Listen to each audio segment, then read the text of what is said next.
902. A man shot by police in Connorsville this morning. Brandon Bonner was holed up in a house with a gun after police were called about a domestic disturbance. They tried multiple times to get him on telephone. Eventually, he ended communication with them, and then they tried to reach out to him over a loudspeaker to have him come out and talk to them. State Police Sergeant Scott Keegan, after a few hours, SWAT officers used flashbangs to coax him out, and as he came out, Bonner had a rifle. He wouldn't put it down when told to, and that's when police shot him. A man shot to death on the east side of Indy overnight. IMPD saying that the shooting happened near the intersection of New York and Oriental. A man was found dead in a parked car there. It's not clear if police are looking for a shooter. An Indianapolis man has been convicted in a 2017 murder case. Donnie Burgess reports. Jenny Boltinghouse's body was found in the White River over 7 years ago. She had been shot in the head 3 times. By 2019, police received a tip that said Ricky Eaton had admitted to the murder. A similar tip came in 2 years after that from someone claiming Eaton told them about the murder and then threatened them if they ever spoke up. Police used cell phone data and several more witness tips to build their case. Ricky Eaton was convicted of murder this week. Donnie Burgess, 93 WIBC Mobile News. Sentencing today for Elias Dorsey. He's the man accused of shooting and killing IMPD officer Breanne Leith 4 years ago. He was found guilty by a jury last month. Priceless adoptions happening this Saturday at the Humane Society for Hamilton County. It's part of the shelter's Total Eclipse of the Heart event as they help you get ready for the solar eclipse on Monday. A historic season comes to an end tonight for the Indiana State Sycamores, and they hope to cap it off with an NIT championship. It's been a lot of fun, I can't lie. I think the team has been excited to be able to play, continue to extend our season as long as possible. ISU center Robbie Avila, they face Seton Hall inside Hinkle Fieldhouse tonight at 7 o'clock. Traffic on the 5s, Matt Baer. All right, Kurt, looking at 38th and Lafayette Road, that is a crash. Also a stall coming down from Fisher, southbound 69 just past 96th Street, right lane blocked. Not slowing us down too much, it's there. Northbound 37 stop-and-go traffic from Epler up to 465. Traffic sponsored by Mr. Quick Home Services, now hiring. Mr. Quick is offering a paid apprenticeship to become a heating and AC technician. $17 an hour while learning a trade with 6-figure earning potential. Classes start April 15th. Register at jobs.com. I'm Matt Baer with traffic on the 5s. Follow us at WIBC Traffic. LD Smith Plumbing. A dirty, stinking honest. Life is busy enough without plumbing problems. That's why you need an expert to fix it right the first time. Plumbing may not be pretty, but we're pretty darn good at it. And we'll always give you honest advice at a fair price.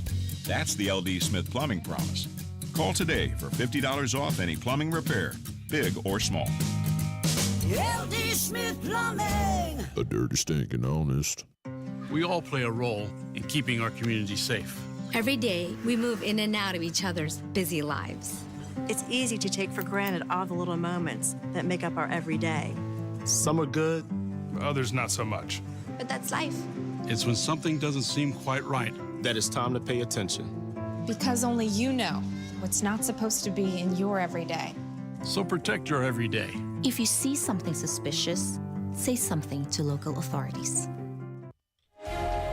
The forecast from the American Standard Heating Weather Center. Cloudy and cold with scattered rain and snow showers through the day, a high of 41. Tonight, cloudy skies with a few flurries and chilly.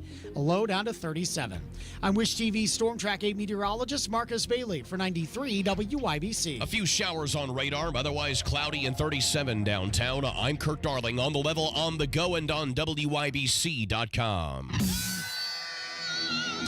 You're listening to Rob Kendall. When we talk about sending money somewhere, we're talking about printing the money because we have no money. And Casey Daniels. My government would never lie to me, would they? On 93 WIBC.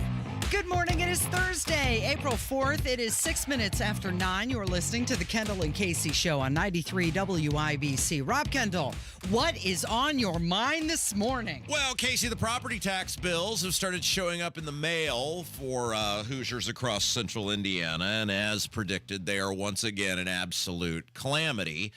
which is amazing because if you'll remember, Casey, when you first, let's see, that would have been last year, it would have been 2023. By the way, this is our second year working together. Did you realize Happy that? anniversary. This is our literally. Today's the day. Today was the day. Your life started changing. Very exciting. 2 years ago today. What's not exciting, though, is that last year, the state government, the Republicans, put as little effort as possible into addressing out-of-control skyrocketing property taxes. And they came up with some convoluted bull crap that Jeff Thompson, who I have the great misfortune of him being my state rep over in Brownsburg, deflected and defied logic and gravity and all points in between to come up with some convoluted formula where you need to be a NASA scientist even to begin to understand it. And we looked at it and said that is not going to help a single damn solitary person.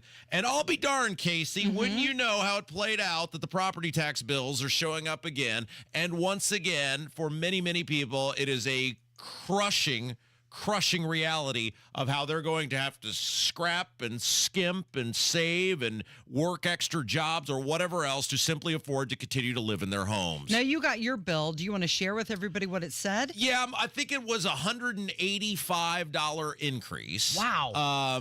Now, including... Has your government improved by $185? Well, this is the point, right? Like, I don't live on the South Fork Ranch by any stretch of the imagination. Yeah. And including a 29.87% increase in the town of Brownsburg. And we'll get to that maybe a little bit later. We pick one sworn mortal enemy at a time, and let's focus on the state government right now. This is ridiculous. Because, look, I'm an able-bodied 40-year-old human who works a second job. And basically what this now means is I'll have to work an extra day at the golf course in order to be able to afford to pay my property tax increase. That's pathetic that I'm going to have to be away from my family for a whole entire freaking day just to fund the increase in the government for nothing extra. I'm getting nothing extra. I'm getting nothing better. The government hasn't improved. I think we all know the government seems to get worse by the day. I was going to say, actually, instead of improving, I think you could, argue the case that maybe it's gotten worse. And this just keeps happening every single year.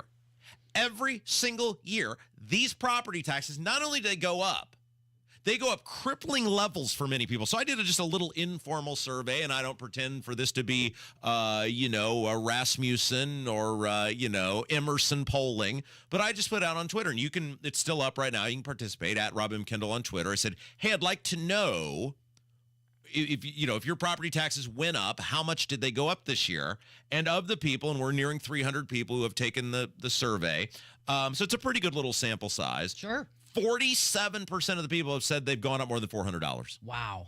47%. 66% of the people said $300 or more. For what? Where is this money going? Why is government getting this money? Why are people either having to work harder, work longer, work extra jobs, decide whether or not they're going to buy freaking food, Casey? I almost said the big one there. I've never, ever, ever said anything that I had to have the dump button. Kevin, stand by. In all the years I've done this, I've never been dumped. Well, today I was real close right there. Our 2-year anniversary day might be the day for it. Luckily, the broadcasting prowess that I bring to this organization each day prevented me from making a colossal mistake right there. You remembered you weren't in your family room. I was freaking rolling. But it's just nobody's doing anything. There's not one person down the street from us at the State House that gives a damn in the Indiana General Assembly. They've proven that. There's not one person running for governor who gives a damn. They've proven that, other than Rainwater. But there's no Republican that cares at all. They've all gone kicking and screaming, even to come up with convoluted plans. And most of the people who have some sort of plan, they won't tell you exactly what it is. Most of them want to study it a little more. Well, that's just it. I mean, Mike Braun, who's leading the race right now, said that he's going to look into it. They all agree you shouldn't have to be paying more, but yet none of them want to do anything about it. They all want to represent you. They all want to lead the state, but yet they don't want to be a leader in regards to lowering your property taxes. So Mock and I started talking about this in 2021, and I told people in 2020 when those home prices were going up, I said, you get ready, Bal, you're going to in for a big problem. And we started talking about it then, and then you were here in 22 when we started talking about it 2 years ago today. In earnest, yes. And then last year, we were begging people to do something about it. And now here we are, Casey. So 1, 2, 3, 4. This is the fourth year. The fourth year we have come on this radio show as property tax bills and assessments show up in people's mailboxes and are pleading for someone, for anyone down the street from us at 200 West Washington, or someone running for governor on the Republican side to stand up and say, I will fix this issue. It is now a crisis point for so many people. Not just the elderly. Okay, yeah, they're in it. Yeah, they're a part of it. But it's a crisis point for parents who are working their asses off to try to get by. It's a crisis point for people who are on fixed income. It's a crisis point for disabled people. You know, I don't like that word. You said fixed income. At this point, well, every taxpayer is on a fixed income. Unless you're one of those billionaires that we mentioned yesterday, you're on a fixed income. And even you're budgeting. Even if you are rich and can afford it, the premise and principle of it, the government, who has nothing to do, these local governments who have nothing to do. The Brownsburg Community School Corporation had zero, zip, zilch, nothing, Nathan, nada to do with me buying that house. Zero. And yet they suck over $1,000 from me every single year. For what? What did they have to do with me buying that house? Nothing. The town of Brownsburg raised my taxes 29.87%. Well, they gave themselves all those council members gave themselves $5,000 raises. Didn't they? And they can't get a splash pad open. I can't even keep a damn splash pad open. But they took a 29.87% property tax increase. Look, at this point, it is up to the people. We have fixed this once before. Now, when we fixed it, the problem we made is we defaulted and assumed that there were decent, upstanding people in our government who actually wanted to help us and do the right thing. And what we have now learned since then is they created these, the only way they were intentional flaws in the system, which would allow the assessors, the non-fiscal agents to raise your taxes every single year. And I'm sure they knew that at the time. And they said, this is eventually how we'll get them anyway. And then you've got these referendum clauses. I'm pleading, like I'm begging. I can work my way out of this. It's going to suck. I'm going to be pissed off. It's stupid that I have to do it. But at least I can work my way out of it. I have two able-bodied legs and arms that work and, whatever. But there's a lot of people who can't. And it just sucks. It sucks that in a super Republican state, Republican supermajorities in the House and Senate, a Republican governor, 2 Republican senators, 7 of the 9 U.S. representatives are Republicans. All these local governments in these thriving suburban communities are supposedly Republican, and nobody. You bring it up to them and they just stare at you and go, how would you fund the schools? You know what's interesting is Mike Braun, who's running for governor, he said that it will be one of his top priorities to look at solutions and also work with the General Assembly to fix the problem. He also said that every property tax service will be reviewed. He's going to review them. Now, this is the guy who wants to run the state, right? And he's saying he's going to look at any idea, right? Is that not passing the buck? Like, you bring me an idea and I'll consider it. What? How about you come up with an idea? You're the one who wants the job. Well, Mike Braun is the guy who got fined $159,000 for wrong reporting on his campaign finance report, one of the largest fines in the history of the FEC, and instead of accepting responsibility, he blamed the treasurer. Isn't that part of being a leader, Right. is having a vision, saying this is my plan? This is what I'm telling you, people who have bought into this. Boy, I almost did it again, Casey. Two out of the gate, and we're not even a 9-16. Did you almost use a bad word again? I almost did again. Don't do that. Luckily. I'm in this stew with you. No. You're. Somebody asked me last night. They're like, does Casey like working with you? I said, it doesn't matter whether she likes working with me. She's stuck. And then I added the caveat until I inevitably do the thing that gets me fired. And I'm sure she's just counting her days. Counting it down. But this is for these people who have bought this bull crap about Mike Braun being some sort of conservative or leader or whatever. This is the sort of government you're going to get from Mike Braun. Look, he's going to win. So I'm just preparing you for what you're going to get. If you go in this primary and you vote for Mike Braun, and then in the general election, if you vote for Mike Braun, this is what you're going to get. This is the way the guy's going to govern. He's going to pass the buck. Remember when he got called out in the debate about voting for that COVID money, which was just a giant fraudster scheme that has produced nothing of any positive benefit for anyone. What was his excuse? Well, everybody else did it too. This is who this guy is. He's a buck passer. He's not a leader. He's not a solutions-oriented person. He is a big tax, big spend.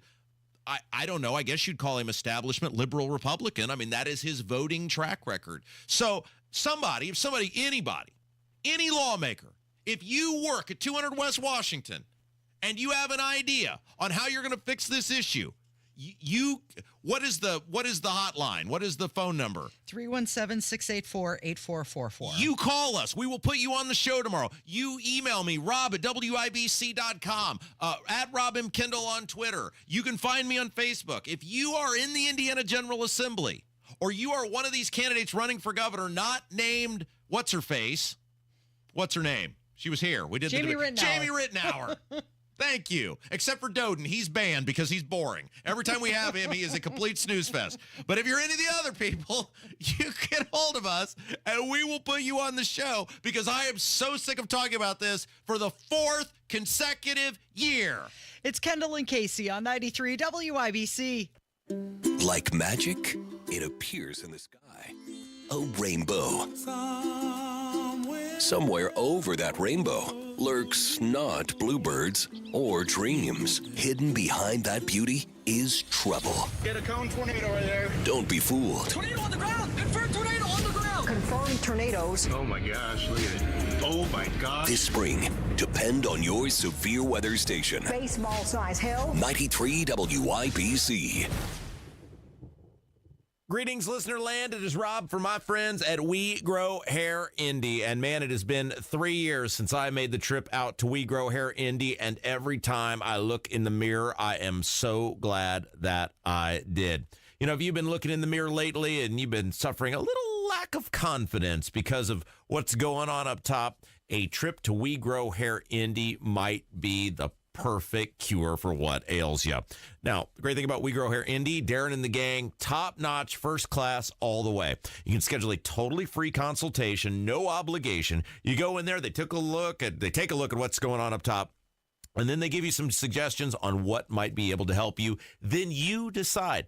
They were great for me. You got nothing to lose and everything to gain. 317-522-2995. 317-522-2995. Or head over to WeGrowHairIndy.com. WeGrowHairIndy.com. Tell them Rob sent you. Jefferson Shreve stepped up to fight when no one else would. He put it all on the line. And the liberals smeared him for it with ads like this. Donald Trump and Jefferson Shreve. He's an original supporter of Donald Trump. They attacked Shreve for being a conservative. Jefferson Shreve, an A rating from the NRA. Attacked him for being a loyal Republican. Look who was there, Jefferson Shreve. He was proud to be on the Trump campaign and proud of his own A rating from the NRA. All because Shreve would get tough, back the blue, and stop the crime. But we don't have to accept their lawlessness at our border, in our suburbs, in our state. Because Jefferson Shreve is running for Congress, and he's a fighter for law, order, and a secure border. Jefferson Shreve for Congress. I'm Jefferson Shreve, and I approve this message. Paid for by Shreve for Congress. Waiting on a tax return? Hopefully it ends up in your hands. Fraudulent tax returns due to identity theft increased by 30% in 2023. If you're in a bind this tax season, LifeLock can help. Our U.S.-based restoration specialists are experts dedicated to helping solve your identity theft issues. And all LifeLock plans are backed by the $1 Million Protection Package. So we'll reimburse you up to the limits of your plan if you lose money due to identity theft. Help protect your information this tax season with LifeLock. Save up to 25% your first year with promo code NEWS at LifeLock.com. The countdown is on for the 2024 NFL Draft presented by Bud Light in Detroit, and you can attend in person for free. Experience live concerts, interactive games, player autographs, and more April 25th to 27th. Visit NFL.com/draft access to register for free entry today. Indy's leader in patio installation is now offering a new driveway package. Schedule a free estimate today at IndyDecorativeConcrete.com. That's IndyDecorativeConcrete.com. It's the Kendall and Casey Show with Rob Kendall and Casey Daniels. I told you to see that you're in love with each other. On 93 WIBC. It's a new game we're going to play today. It's called Biden versus the teleprompter. Are you ready for round one? All of our elected people suck, Casey. This is the big elected one, the main guy. When the teleprompter scrolls too fast. Is there anybody that's one of your elected officials, and I will allow you to start at the school board level and work your way up. Mm-hmm. Is there any one of our elected officials where you go, man, that person is doing a hell of a job? I'm trying to think as I roll through. No. I can think of one. I can think of one. Glenn Adams, my friend who is on the Brownsburg Town Council, who votes against all this bull crap, who is completely miserable and ready to smash himself in the head with a giant oversized hammer because he has to deal with these idiots. He like that's it. I can think of one elected official of all. Like if I were to start at the school board and work my way all the way to the president of the United States, who people who are my representatives, who are doing a good job. Like let's see, like okay, so school board no, yeah, the town no, obviously other than Glenn, my stuff with them is well known. Jeff Thompson sucks. He's my state rep. John Crane's a complete loser. He's my state senator. Yeah. Jim Baird is beyond a zero. He's my U.S. rep. Spendingberg, obviously no. And of course, you don't like him? And Braun. Oh my gosh. Oh, there's no one. Other than one guy that's on my local government board. Oh, county council, no, there's nobody. County commissioners, they're complete zeros. There's nobody. You're not happy with any of them. I don't even need to be. I would just like to be not completely displeased. Like I'm not even cheering for approval. I would like to just not be completely displeased. All right. Well, here we go. At the top level, here's your president. I don't know what he's saying here. See if you can figure it out. Now, this spring is here. The seasons and allergies are upon us. We're on the rise even more. That was it. Biden versus teleprompter. Did you get it? What was he even trying to say? I think he's talking about allergies. I'm not quite sure. You need it again? Yeah. Okay, here you go. One more time. Now, this spring is here. The seasons and allergies are upon us. We're on the rise even more. Yeah. Something about seasons and allergies. He does this thing where not only does he slur and not make sense, he does choppy, non-grammatically correct sentences. And I think that's what throws me off is like if he were to speak in terms of, the cat ran fast. If he were to slur cat, I would be able to parse together the cat ran fast. But he's slurring and being incoherent and doing it in choppy, non-grammatically correct formats that make it impossible to And why would he care? Why is the federal government talking about allergies? Well, not only does he slur, but he also just randomly starts yelling. And this time it's about the deficit. Listen to this. He's whispering and then out of nowhere, yelling. It cuts the deficit by $160 billion. Oh, my gosh. $160 billion. I'm serious. Did that scare you? Like you can hear the overmodulation on his microphone. Kev, and I know you got other stuff to play for Casey, and I'm hitting you with this. Is it possible at some point you could find the brew beer brew beer clip at some point? Is that just going to make you happy? All right. Yeah, I know Casey has more she wants you to play, but I wanted to compare at some point the allergies one with the brew here, brew. Do you have that? Oh, okay. Earth Let's play the allergies one first, and then let's compare them. Now, this spring is here. The seasons and allergies are upon us. Wow. We're on the rise even more. Okay. So choppy, slurring, non-grammatically correct. Now, what was worse, that one or brew beer? The beer brewed here, it is used to make the brew beer in this refinery. Oh, Earth Rider, thanks for the Great Lakes. I wonder why it's called. What is he even saying? Well, in the beer brew here, Earth Rider, he sounds buzzed. Like he's happy to be there. Do you think they gave him a beer before he went out there? Do you think it mixed with his medication? I don't think it did. We can't even. It's not even we disagree with the president. We don't even know what he's saying, Casey. Right? We don't even know what he's saying. You can't even argue with it. Well, one thing that he did do, his administration has canceled plans to refill the Strategic Petroleum Reserve after depleting the reserves by 43%. But I can recall all the way back in 2022, he said that he was going to refill those reserves. Today, I'm announcing a plan to refill the Strategic Petroleum Oil Reserve in the years ahead at a profit for taxpayers. The United States government is going to purchase oil to refill the Strategic Petroleum Reserve. Okay. Yeah, he drained it to the lowest level in 4 decades, right there in 22. I mean, you had to focus. He did get through the sentence. He said he was going to refill it.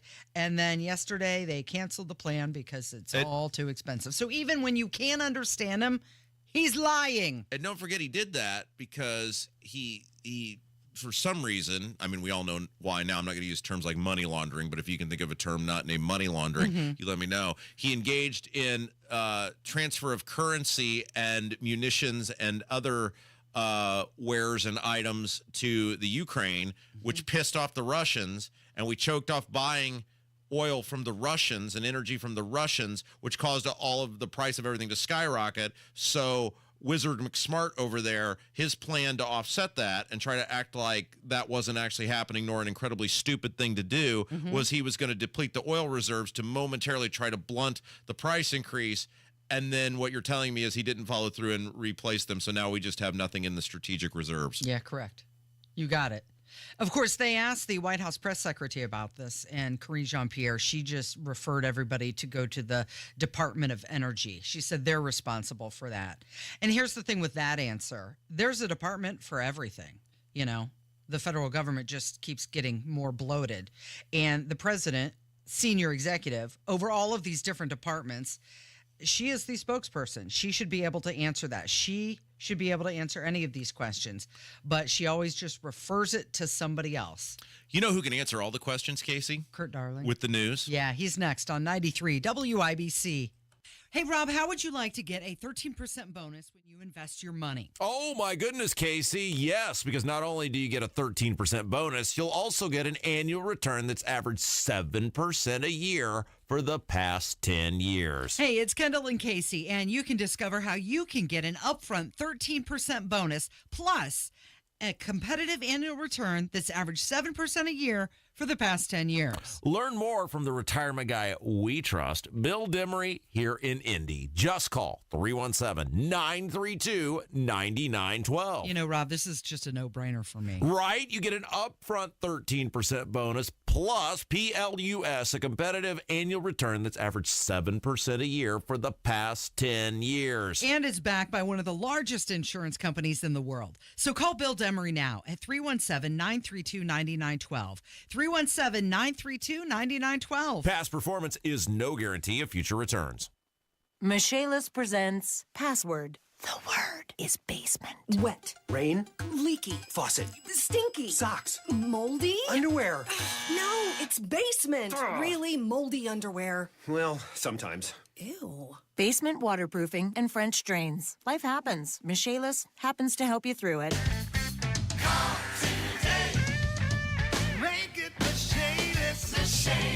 Come on, take your basement back. 844-FIX-INDY. 93 WIBC Mobile News. On the level, on the go. They'll air everything out. Radar has lots of clouds and a few showers, and it's also 38 downtown. I'm Kurt Darling. Here's what's trending at 9:30. President Biden will be talking with Israeli Prime Minister Benjamin Netanyahu today about the war in Gaza. Fox's Jared Halpern. The conversation between the leaders will be the first since several aid workers, including an American with World Central Kitchen, were killed in an airstrike in Gaza. White House National Security Communications Advisor John Kirby says while the president has expressed frustration with some operations in Gaza, Israel will continue to have American support in their fight to eliminate the threat from Hamas. At the White House, Jared Halpern, Fox News. A Southwest Airlines flight was forced to make an emergency landing Wednesday after 2 people were injured because of severe turbulence. The flight was headed from New Orleans to Orlando when it had to be diverted to Tampa as it experienced turbulent weather over the Gulf of Mexico. The Powerball jackpot keeps growing after there was no grand prize winner in Wednesday night's drawing. That means the jackpot has been pushed to an estimated $1.23 billion.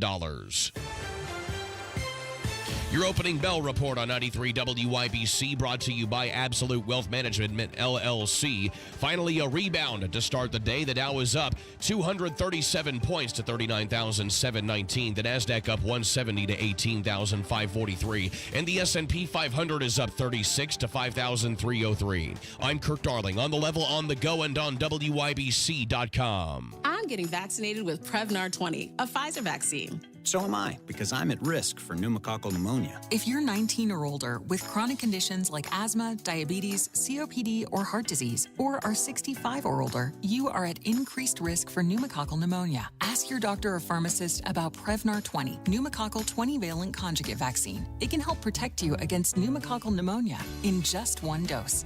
Even if you've already been vaccinated with other pneumonia vaccines, Prevnar 20 may help provide added protection. Prevnar 20 is approved for adults to help prevent infections from 20 strains of the bacteria that cause pneumococcal pneumonia. Continued approval may depend on a supportive study. Don't get Prevnar 20 if you've had a severe allergic reaction to the vaccine or its ingredients. Adults with weakened immune systems may have a lower response to the vaccine. Side effects include pain and swelling at the injection site, fatigue, headache, muscle, and joint pain. For full prescribing information, please call 1-855-213-2138 or visit Prevnar20.com. As a caregiver, remember it's important to prioritize your own physical, mental, and emotional health. This is Tina McIntosh, president of Joy's House and co-host of the Caregiver Crossing radio program.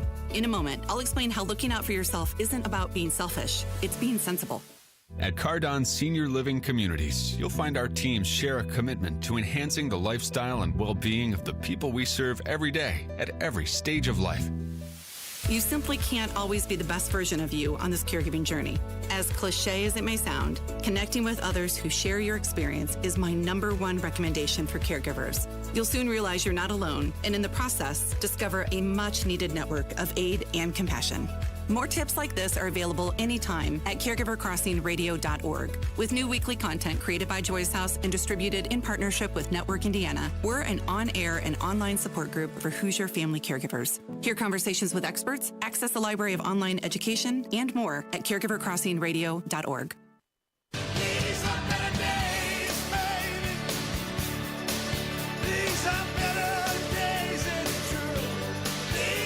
The governor's race is, well, heating up's not the right word. It's more on a slow burn. It's a snore. There you go. That's right. Hey, what a tease, Jim. It's Jim Merritt. Hello. How are you? Good morning, Robert. Yes, Casey. It's the Kendall and Casey show. Of course, Jim Merritt spent 30 years in the Indiana Senate, was once one of the most beloved people in all of Indiana politics and government, and gave that up to be my friend.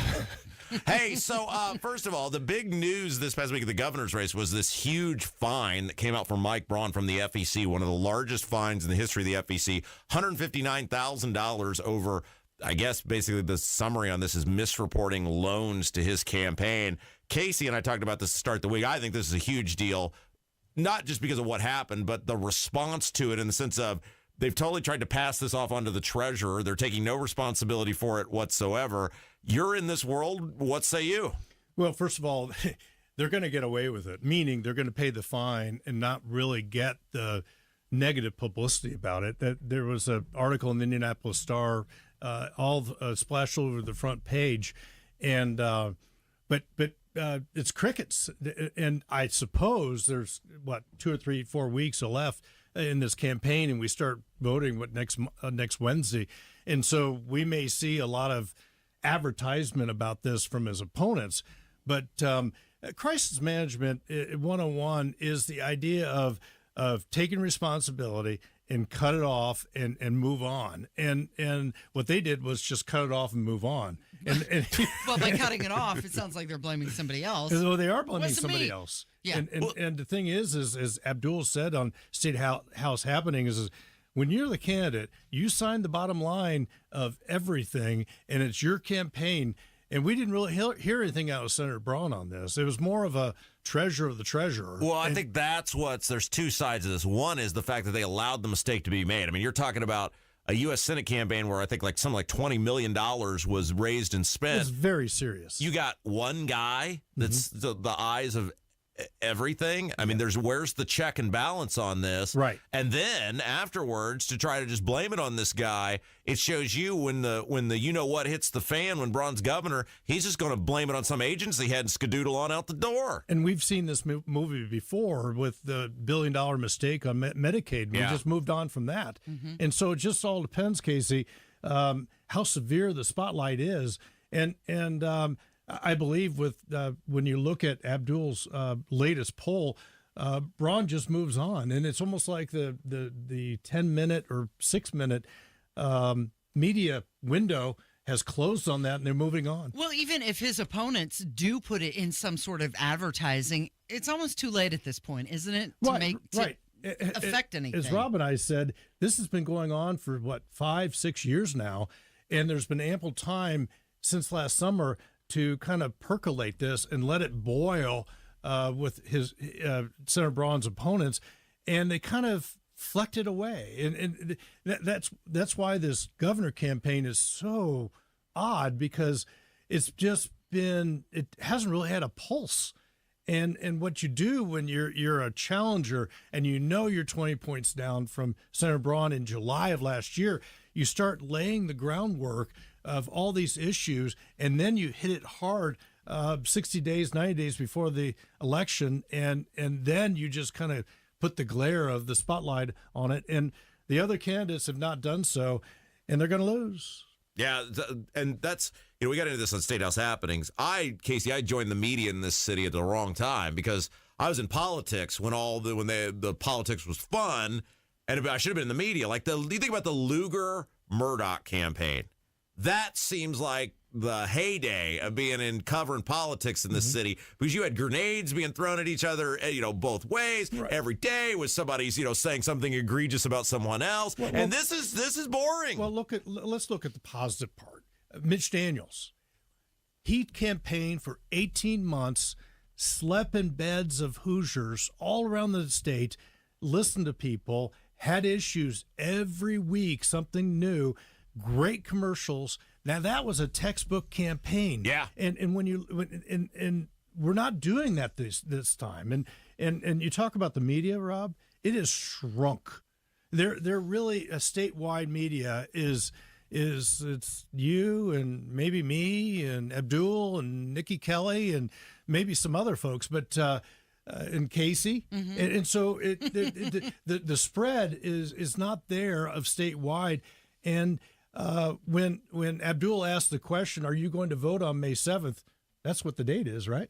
Yeah. You don't even know. No. And you're super into it. Yeah. And so, the bottom line is that getting a call from polling 500 people, I wonder how many people would answer that phone or return a text saying, oh, there's a election in May? Right. So I think there's been a lot of people that have just not paid any attention. What do you think about all of the undecideds? Because Abdul's polling said there's something like 42% that are still undecided.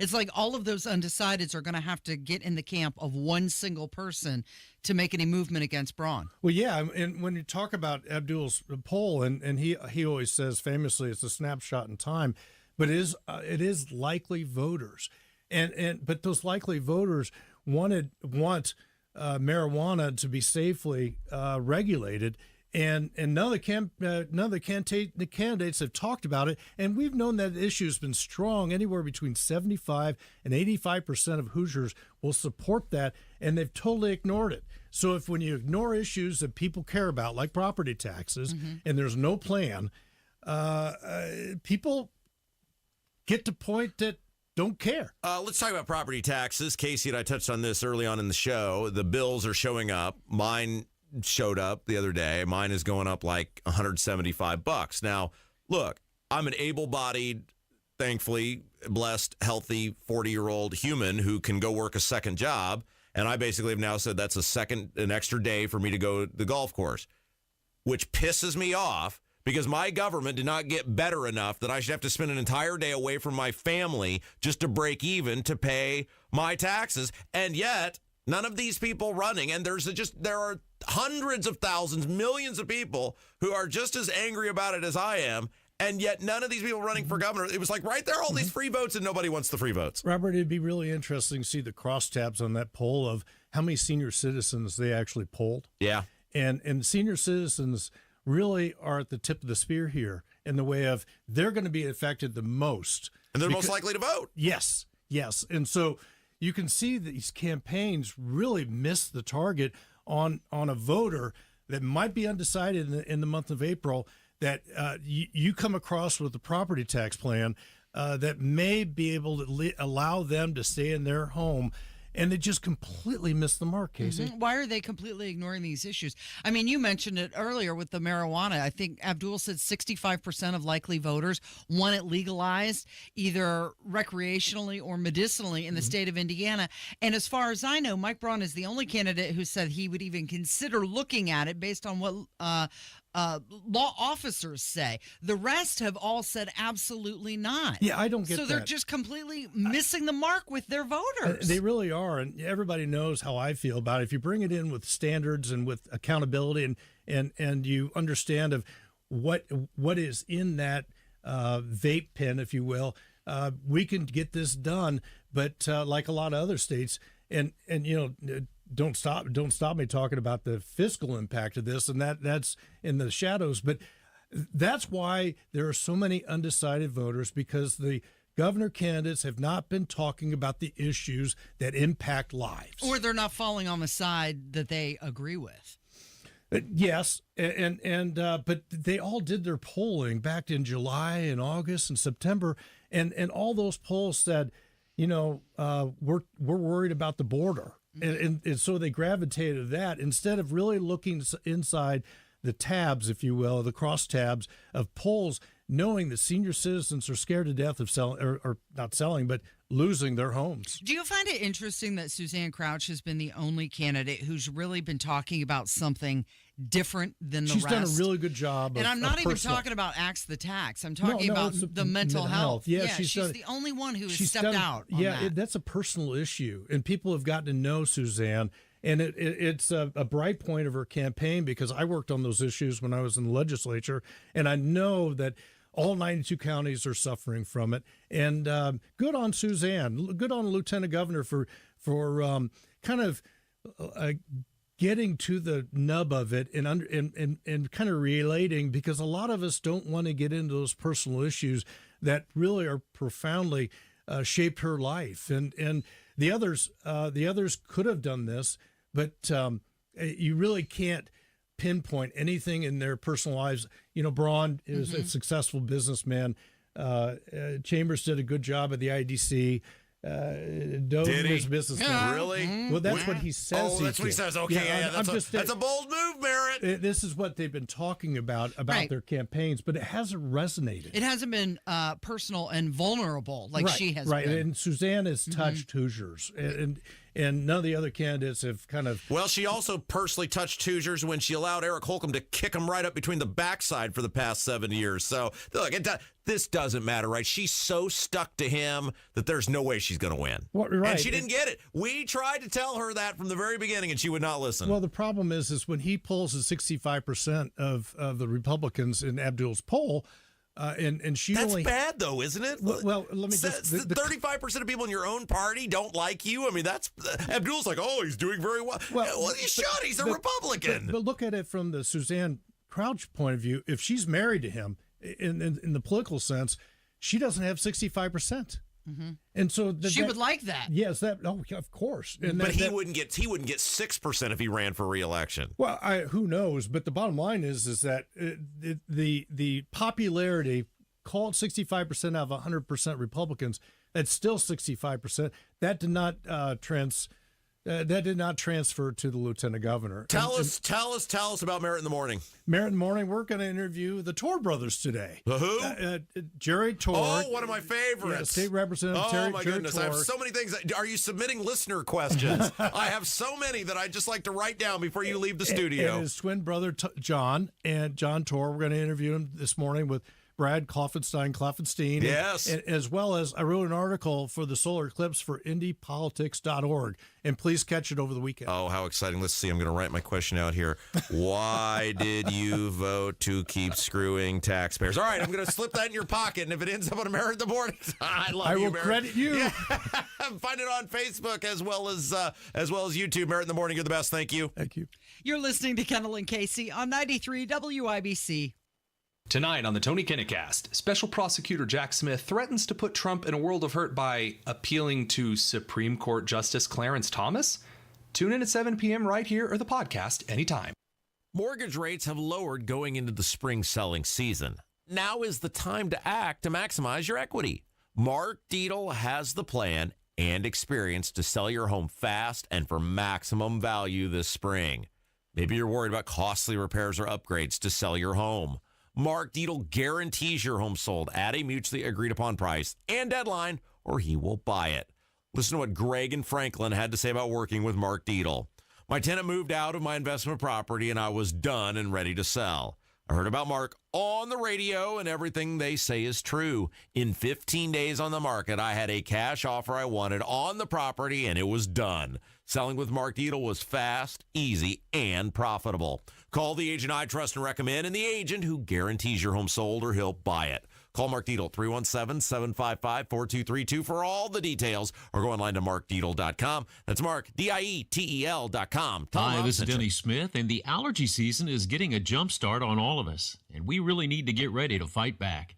How about having Zero-Res help you take on dust and dander and allergens and even bacteria in your carpets with a great spring deal? Get 3 rooms Zero-Resified starting at just $139 and take $75 off your air duct cleaning to get that true spring cleaning feel. It's unbelievable and kind of scary just how much of the uglies are in our carpets, and it's because those carpets are the largest air filter in the home. The Zero-Res service is easy to line up. You can go online at ZeroResIndy.com. Do the scheduling at your convenience. And don't forget the ZR water difference. No soap, no residue, no harsh chemicals, leaving things really clean. Now mention WIBC. Get 3 rooms of carpet cleaning starting at $139, plus you'll get $75 off the air duct cleaning too. Call 317-388-5141 or book things online at ZeroResIndy.com. There is no reason to live with achy joints. There's no reason to live with pain, and there's no reason not to seek out help. That help is at QC Kinetics in Eagle Creek, in Greenwood, and in Carmel. Under the leadership of National Medical Director Dr. Mitchell Scheinkup, QC Kinetics can help you get rid of joint pain with no surgery, no drugs, and no steroids. That's right. These are no longer your best options. Regenerative medicine at QC Kinetics is transforming lives with innovative treatments that deliver lasting results. We're talking natural biologics, using your body's own power to repair and restore damaged joint tissue. Talk to QC Kinetics today. Get a free consultation. They even have Saturday hours, so you have no downtime at work. Call QC Kinetics today and tell them Tony Katz sent you. QC Kinetics is in Eagle Creek, in Greenwood, and in Carmel. Call today. 317-559-PAIN. That's 317-559-PAIN. QC Kinetics. 317-559-PAIN. Are you the parent of a 2 to 7-year-old? Listen closely for an exciting free radio offer. By now, you've probably heard of ABC Mouse, the Parents' Choice Award-winning online learning program that's actually changing the lives of early learners everywhere. ABC Mouse is like a little one-on-one teacher. It has helped her so much. Right now, we're offering a special radio promo to try it free for a month, but you have to go to abcmouse.com/radio to claim your free month. That's abcmouse.com/radio. Sponsored by Age of Learning. So she was told to follow the script and not deviate when she interviewed the president. We're talking about Sage Steele. You know, whenever they introduce her, they always say former ESPN Sage Steele. Yeah.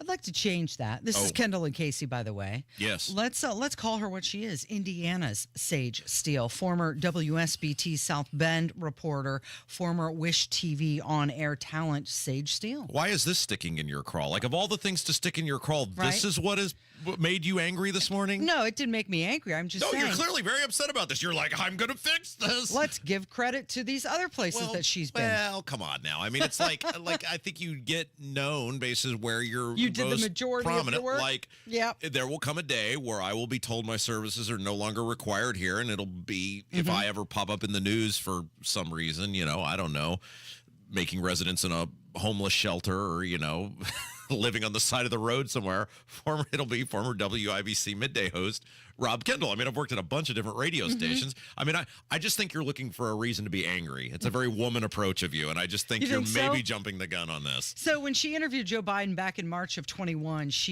and the interview was centered around the sports industry and the transition back to... What the hell does he know about sports? Air quotes. Well, right. They were trying to get his take on, post-COVID activities into normal activities. So she interviewed him, and she was told in the interview not to deviate from the script.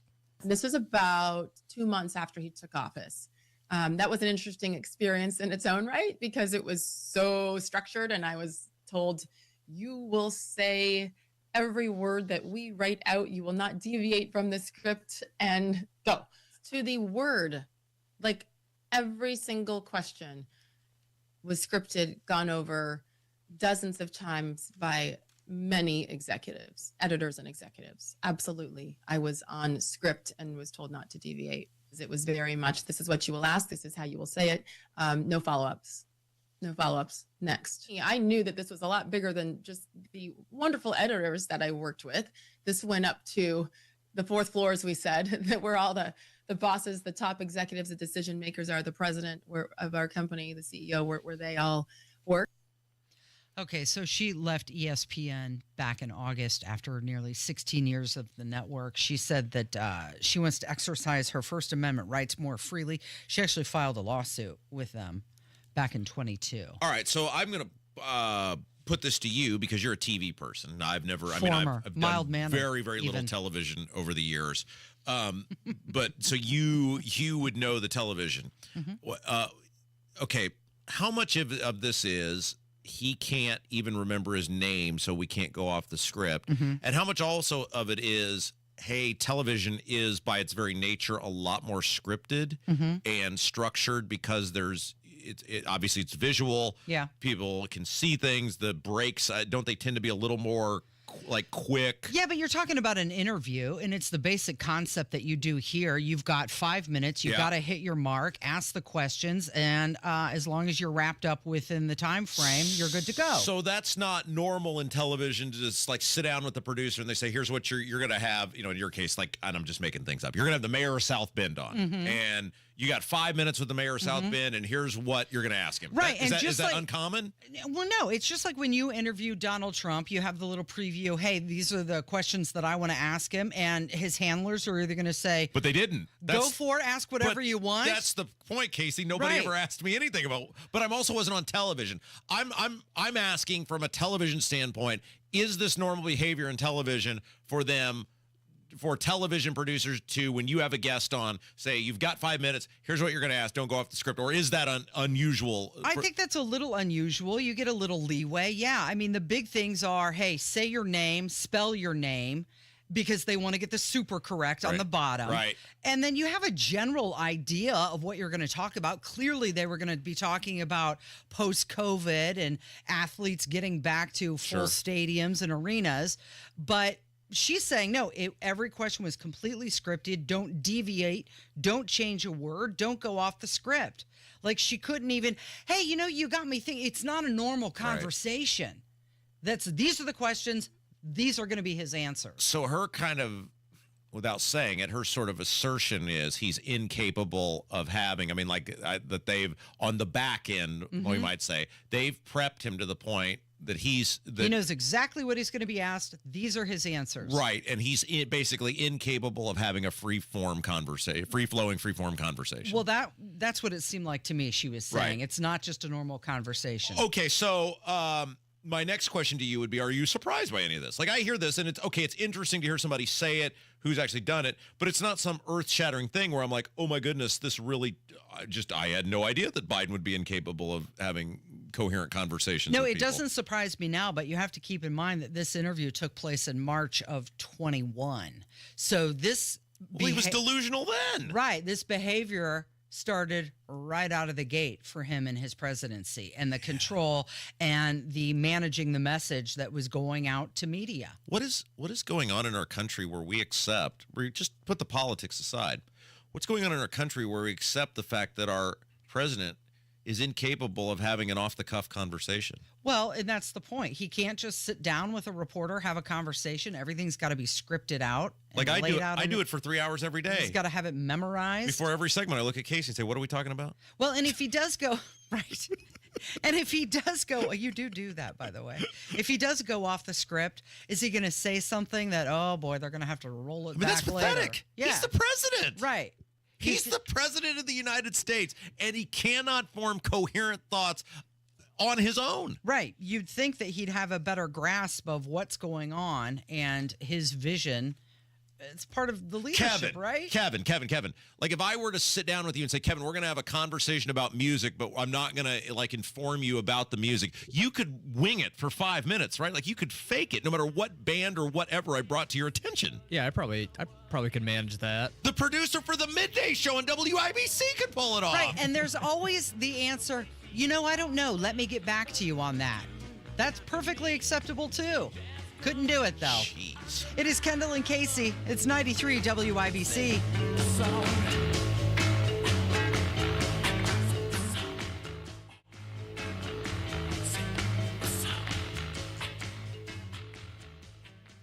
Dents happen.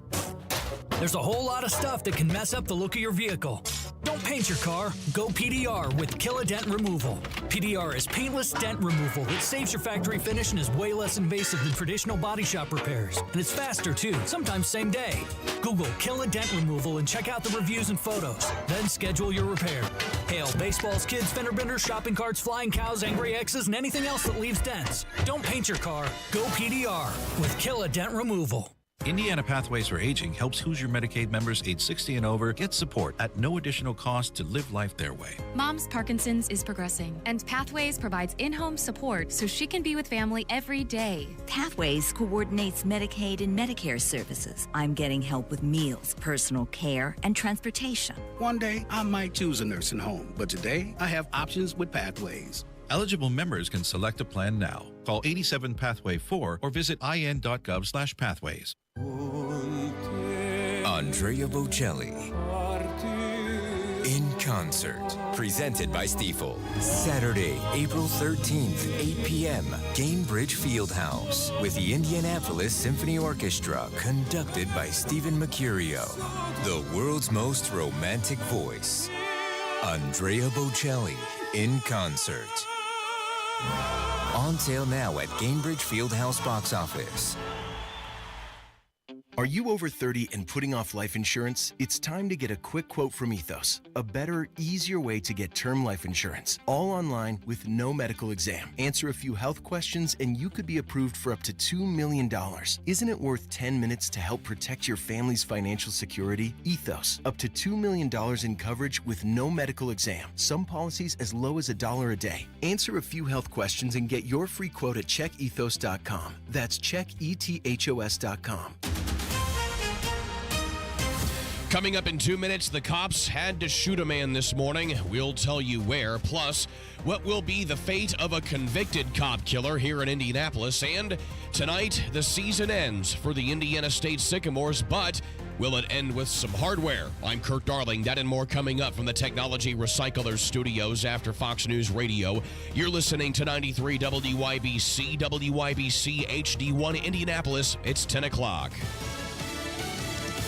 Why the negativity? I'm Chris Foster, Fox News. 2 more polls this morning from Emerson College and Marquette University show Donald Trump a point or two ahead of President Biden. And the Biden campaign's trying to figure out if he's really losing, and if so, why? President Biden repeatedly says that the press is not highlighting the right polls, that he believes that they only highlight the polls which show him trailing former President Trump. And Politico now reports that the Biden campaign is staffing up to try to understand this polling better. This is the poll the Wall Street Journal had, which showed the former president beating President Biden in 6 of 7 swing states. The Biden campaign telling Politico it's staffing up now because it's building infrastructure to put us on a path to victory this fall, and bringing together a battle-tested world-class data and polling operation is an essential step. Fox's Mark Meredith. The president speaks today with Israeli Prime Minister Benjamin Netanyahu about the war in Gaza, protecting civilians, and the airstrike that killed 7 aid workers Monday in 3 cars a mile and a half away from each other. Former President Trump attends an event tonight at his place. Fox's Tanya J. Powers. The Border 911 Gala is set for this evening at the former president's Mar-a-Lago Club in Florida, complete with a poolside reception. The Trump-backed charity, led by former Trump administration Immigration and Customs Director Tom Homan, was set up to educate voters about what it claims are security issues resulting from President Biden's border policies. Special guests at the gala include former GOP presidential candidate Vivek Ramaswamy and former Navy SEAL Team 6 member Rob O'Neill. The Border 911 website says the event is sold out.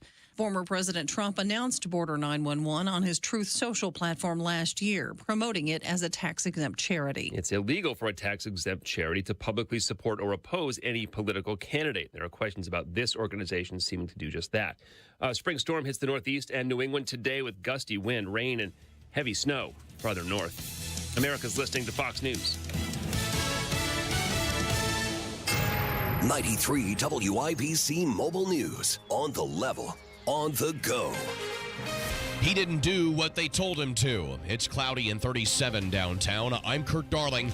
Here's what's trending at 10:02. A man shot by police in Connorsville. It was late last night when police say that Brandon Boffner was at the center of a domestic disturbance call. During the encounter, Boffner approached the front of the residence with a rifle in his hand. He made a threatening gesture towards police.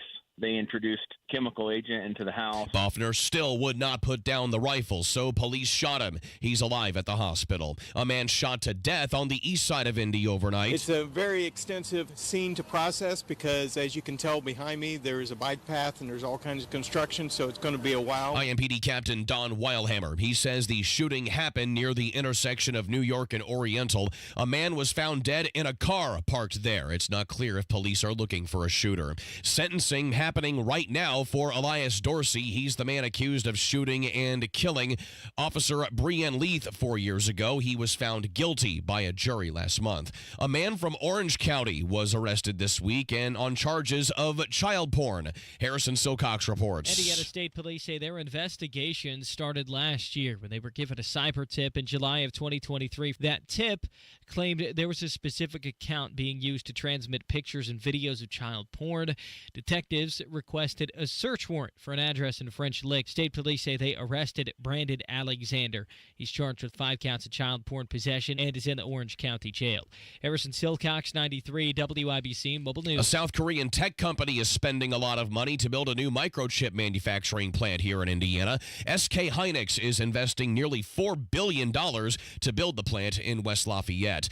It's all for the marbles tonight. It's been a lot of fun, I can't lie. I think the team has been excited to be able to play, continue to extend our season as long as possible. That's Robbie Avila as he will lead Indiana State against Seton Hall for the NIT Championship. Tip-off tonight inside Hinkle Fieldhouse at 7 o'clock. I'm Kirk Darling on the level, on the go, and on WIBC.com. Do you get sinus infections, congestion, sinus pressure and pain, above your eyes, below your eyes, sinus headaches? You've gone to the doctor, you've visited urgent care over and over again, and it's always the same thing. Oh, I know. Let's try antibiotics and nasal sprays. But the sinus infections keep coming back. The good news? Relief is possible. How? A minimally invasive procedure done in the office of Indianapolis Sinus Center called balloon sinuplasty. Imagine the relief of not having to deal with your sinus infections anymore. Set an appointment today with Indianapolis Sinus Center and find out if balloon sinuplasty is the solution for you. Call 317-528-9650. 317-528-9650. That's 317-528-9650. You're listening to Rob Kendall. When we talk about sending money somewhere, we're talking about printing the money because we have no money. And Casey Daniels. My government would never lie to me, would they? On 93 WIBC. Good morning. It is Thursday, April 4th. It is 5 minutes after 10. You're listening to the Kendall and Casey Show on 93 WIBC. It is the second anniversary of the Kendall and Casey Show. And, you know, over the past couple years, you might have heard Rob say things like, he's never run into the studio late. He's always been here. And if you're watching on YouTube right now at Kendall and Casey. It's a breaking news story I had to get confirmation on. I was doing something for the show. You were working? Oh, I was totally working. All right, what do you have? I don't have it yet. Next segment, I'll have it for us. But there is a story that is broke, and I was getting confirmation before some of us like to make sure we have our information correct. And That's excusable because I was about to give you a hard time. No. I was outside. I wasn't like moseying in an elevator somewhere. There's a very, very relevant story that just broke, and I wanted to be able to have full. What am I saying? Full access. Control. Well, no, like control of my. I was going to say control of my mental faculties before I. I hope you have that. Well, already. I was just. I didn't. You want to have your thought? We pride ourselves on delivering the news in a fashion that is both factual and upright, accurate. And so, anyway, I think I'm good to go. So sorry for that, but I was working on our behalf. No, it's cool. I thought you were just messing around, and I was going to give you a hard time. What do and you I was think like, I do during? Yes, what we do got him. What do I finally. do? No. What do we during? I'll send it to you. Give me just a second. I'll send it to you, and then you'll see it, and we'll do it here in just a few minutes because it's glorious. Okay. Well, even in normal times, figuring out how to save for retirement can be stressful. How long are you going to live? How much money do you need? Social Security going to be around? What about ending up in a nursing home? Will Medicare cover it? How much money do you want to leave to your heirs? All of these things. Are you going to give some to charity? Are you going to tithe some to the church? Many things factor into how much money you're going to want to live, quote unquote, comfortably in retirement. Well, for a lot of people, they are starting to freak out because of Bidenflation. Well, okay, so this is crazy because, Bill Demery is our retirement dude. And last year, he and I sat down and had a long talk because I have been very good in my life at saving money. I have not been great at investing money.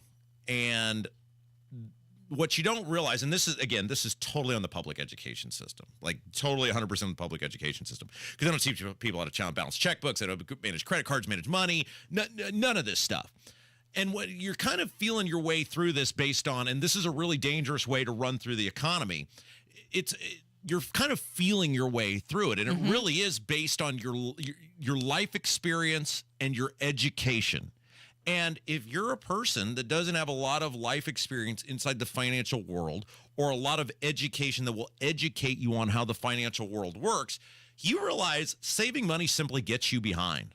I mean, that's just a stark reality of it, is simply saving money, especially in this world now. You have to try to beat inflation. That's crazy because your government is so inept and so bad.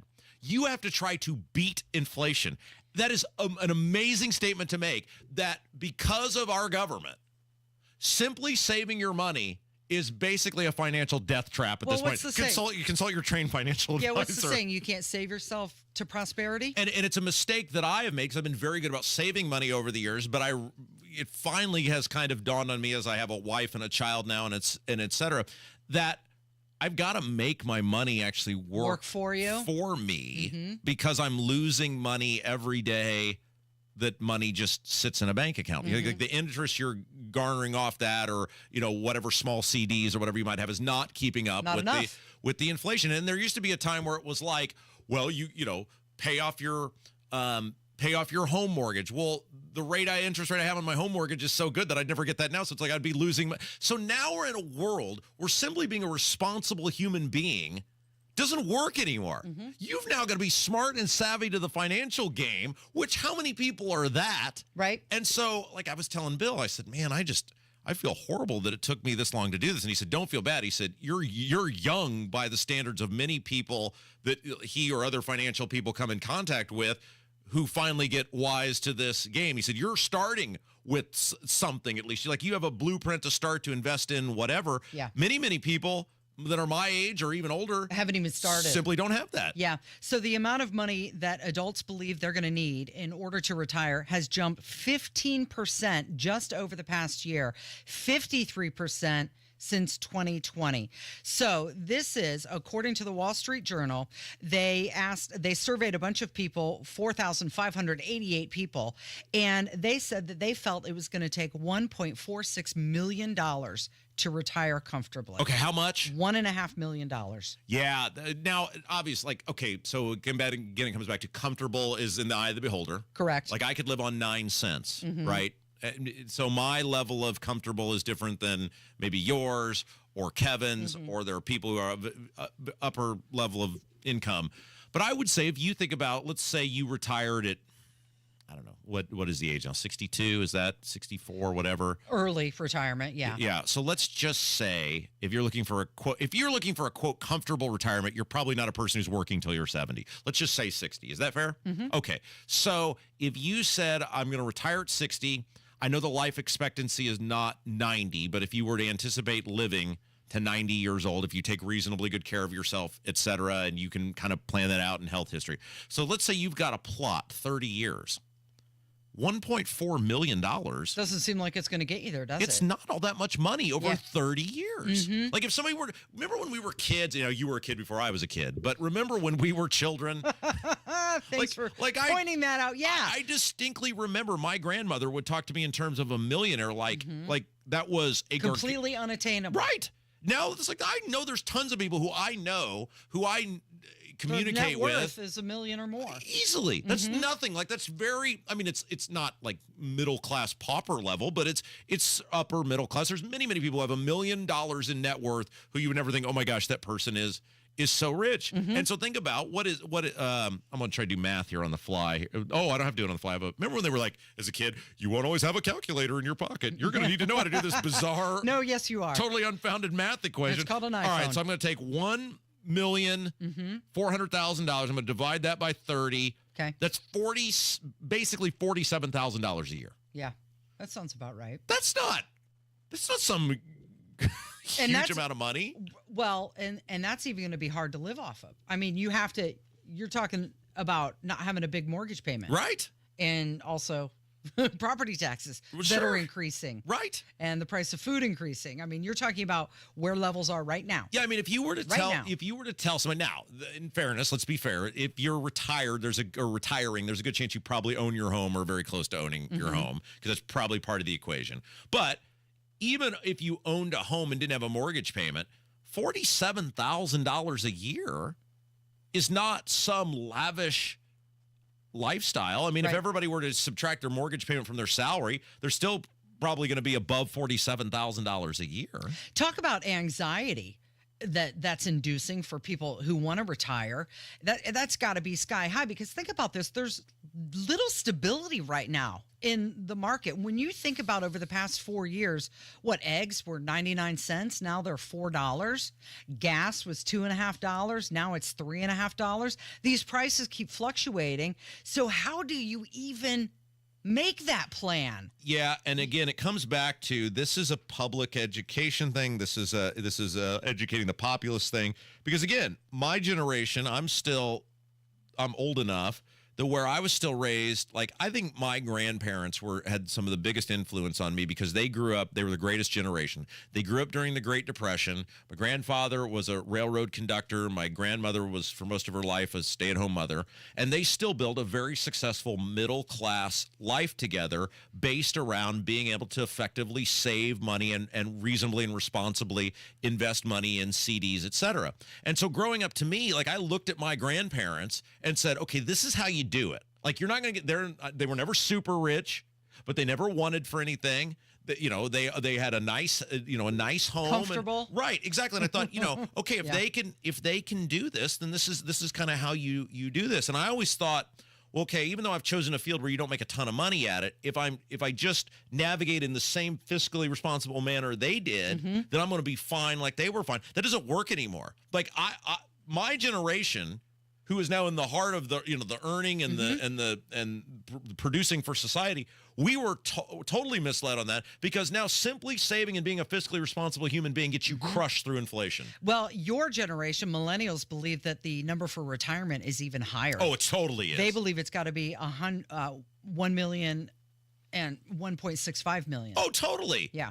That doesn't surprise me. That doesn't surprise me at all. But we have to start having an honest conversation about Social Security, right, and Medicare and actual retirement. Like, it may no longer, and again, this is all thanks to your government. So, of course, the government's not going to have the conversation with you about how they've screwed you over. But thanks to your government, 60 for many people is probably not an ascertainable age of retirement. You're probably looking at my generation working well into their 60s. And it's why I've always tried to find jobs, because I've kind of believed that I enjoy doing. That way, at least, even though you have to be there, it's less stressful. It's less stressful. Right. And I can, we talked about this in the opening segment with the property tax thing. I am now going to have to go work an extra entire day at the golf course to pay my property tax. That pisses me off. It enrages me that I have to be away from my family for a day. But at least I've been able to find an environment by which I can do that, and I won't go, insane. It's not some manually intensive job. It's still inexcusable that I have to do it. The government is horrible and awful, and all these people should be ashamed of themselves. But this is the new reality, right? The government has created this new world, and in a weird way, we have created this new world because we never hold these people accountable. Casey, can I tease you into the next segment? Yes, please. This is the headline from Indy Star. Right, which you came running in here about? Yes. Yeah. And you will, when I read this to you, you will say, totally worth the 2 seconds you were late. Are you ready? Yeah. This is from Indy Star. Yeah. A congressional candidate claims a veterans group endorsed him. It's unclear if it exists. Who do you think we're talking about next, Casey? Is he honest? Am I close? Yeah. Oh, okay. It's Kendall and Casey on 93 WIBC. Like magic, it appears in the sky. A rainbow.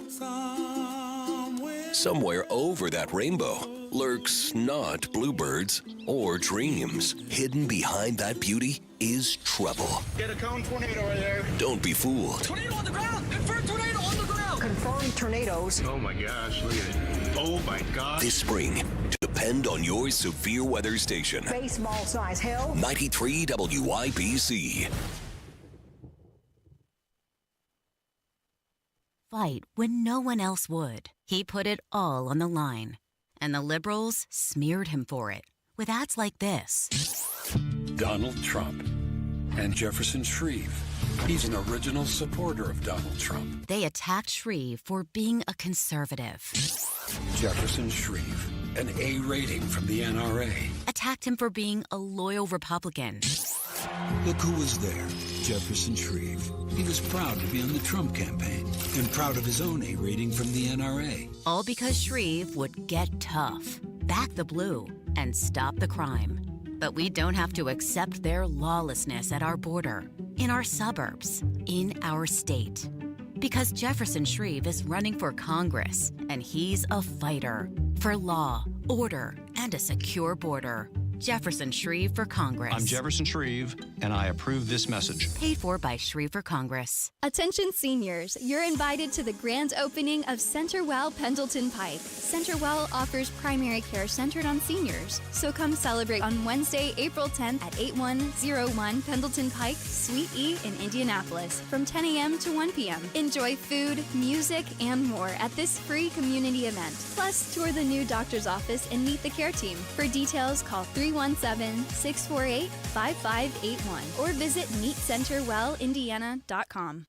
Life insurance. Why are you putting it off? Can't afford it? Too much hassle? Think you don't need it? There's lots of excuses for putting off life insurance. But if you weren't there, who would pay the mortgage and other bills? With Ethos, you could be covered in 10 minutes and boom, family protected. Ethos, fast and easy online term life insurance. Up to $2 million in coverage with no medical exam. Some policies as low as $1 a day. Answer a few health questions and get your free quote at getethos.com. That's getethos.com.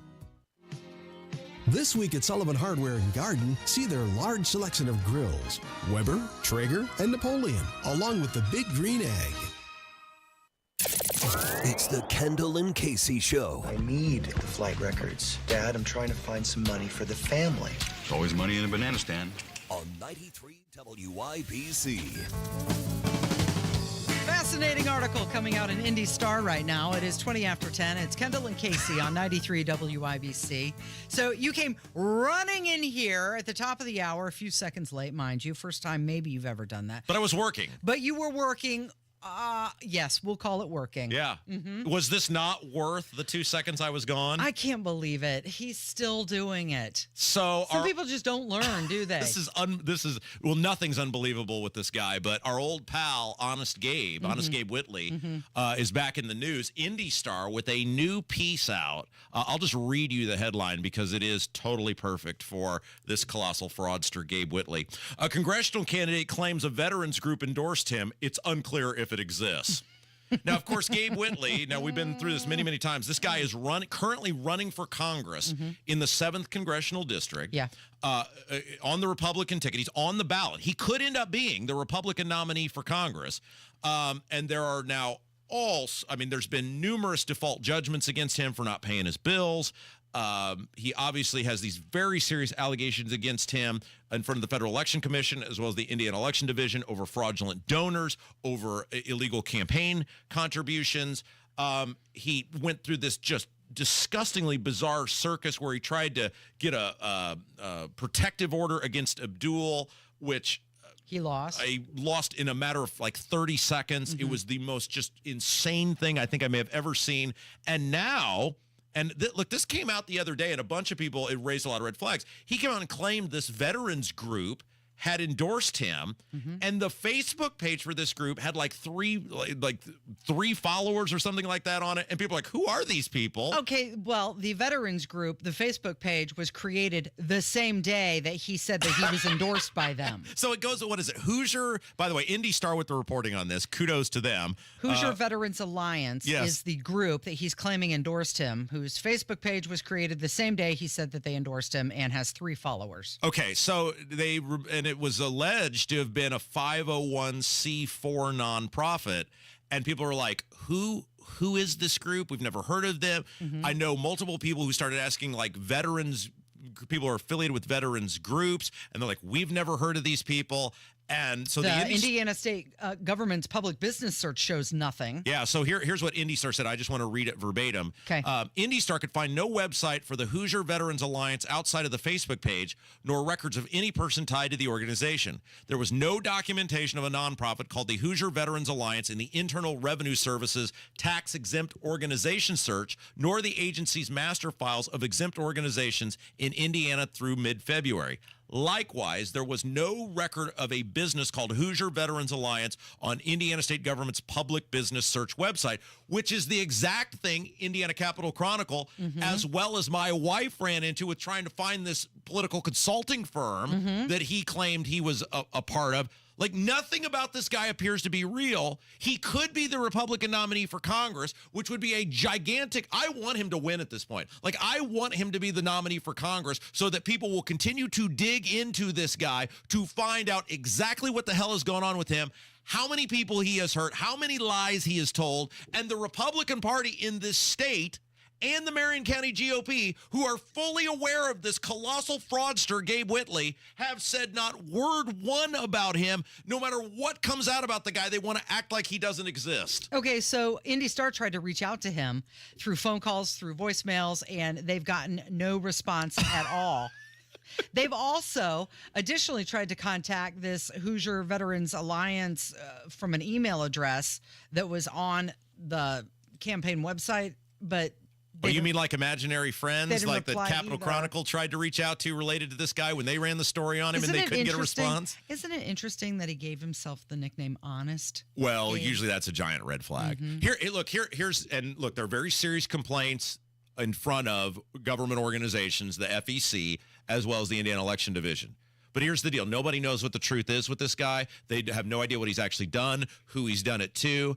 And until these hearings are had and there is formal action taken, this guy is allowed to continue to do stuff like this. And it blows my mind. What amazes me beyond belief is that he is on the ballot right now. Like, early voting is getting ready to start. He is a Republican nominee for Congress.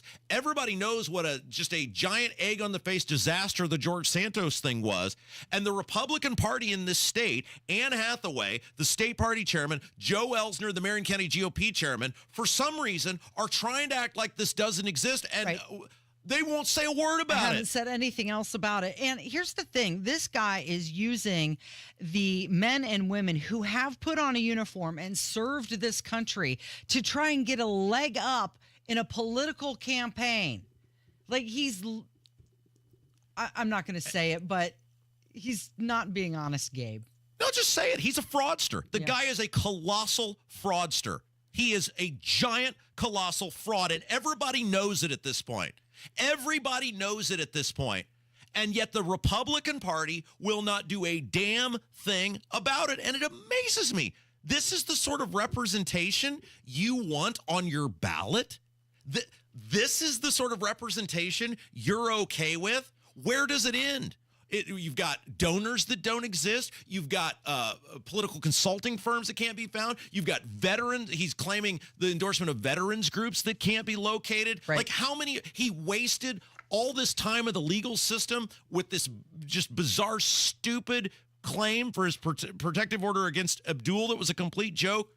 Where does it end? When do the Republicans in this state stand up and say enough is enough with this guy? We don't condone his crap. We encourage everybody to vote against him, and let's get to the bottom of what this guy has actually done so it can legally be taken care of. You're listening to the Kendall and Casey Show on 93 WIBC. We have a lot of really good voicemails today, and they're coming up from 93 WIBC.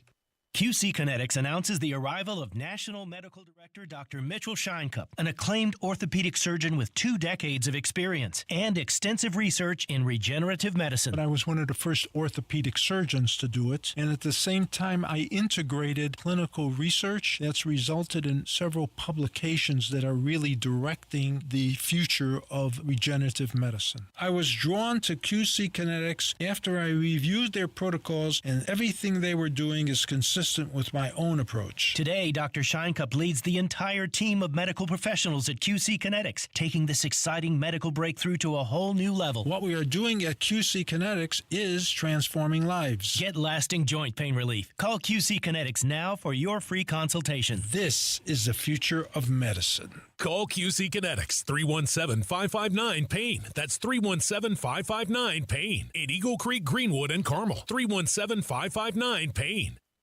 Raju, Raju, shades of red, white, and blue. Guarding dreams for all, he believes in you. Raju Chinthala is a healthcare professional, a successful businessman, and a community leader with experience. Raju is ready to be your next congressman in the 5th District. Raju for you. Raju, Raju, shades of red, white, and blue. Raju is a family man ready to represent your family with Hoosier values. And he's a man of action, ready to get things done. Vote for Raju Chinthala, Republican 5th District Congress. Raju, Raju, shades of red, white, and blue. Guarding dreams for all, he believes in you. I'm Raju Chintala, and I approve this message. Paid for by Raju for Congress. It's the first day of the first grade, and she found a new best friend. It's a laid-back Sunday afternoon you wish would never end. The homemade taste of Bluebell and good friends gathered round. The good old days are being made right now. St. Louis brought the world gooey butter cake. Now Bluebell brings us gooey butter cake ice cream, a cake batter ice cream with a luscious cream cheese swirl and gooey butter cake pieces. It's the gateway to the best in pints and half gallons. The good old days are being made right now. The good old days are being made right now. Look for Bluebell ice cream at your local grocer and pick up your favorite flavor today. 93 WIBC Mobile News. On the level, on the go.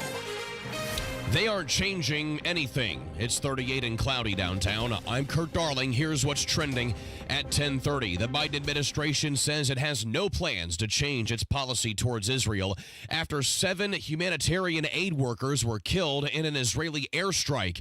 White House Press Secretary Karine Jean-Pierre told reporters on Wednesday, however, the president expects a swift and thorough investigation into the incident. Biden and the Israeli prime minister will speak on the phone today. The impeachment of this cabinet member is undoubtedly going to have an impact on the election this year. Fox's Ryan Schmelz. Several GOP Senate sources tell Fox News the upcoming impeachment trial for Homeland Security Secretary Alejandro Mayorkas could put pressure on a group of vulnerable swing state Democrats facing tough re-elections. The trial will force them to vote on the record, with border security a key issue on the campaign trail. A spokesperson for Montana's John Tester says the senator will review the articles that accuse Mayorkas of not following the law. Fox News. I'm Kurt Darling, on the level, on the go, and on WIBC.com. Progressive presents 10 things on a contractor's to-do list that are harder than getting a commercial auto insurance quote. Bidding a new client, giving an accurate estimate, finding affordable materials, getting a client to pay you for work you already did, getting a client to pay you, period, securing permits and workers and tools, getting those workers and tools to work together, and finding the perfect pair of overalls. Pockets, baby. But the easiest thing on a small business owner's to-do list? Seeing if you can save on commercial auto insurance. Get a quote in as little as 6 minutes at progressivecommercial.com. Progressive Casualty Insurance Company and Affiliates. Coverage subject to policy terms and conditions. Indy's leader in patio installation is now offering a new driveway package. Schedule a free estimate today at IndyDecorativeConcrete.com. That's IndyDecorativeConcrete.com. You're listening to the Kendall and Casey Show on 93 WIBC. It's time to hear from you. Kendall and Casey present Voicemails. Brought to you by QC Kinetics for non-surgical regenerative medicine treatments at 317-559-PAIN.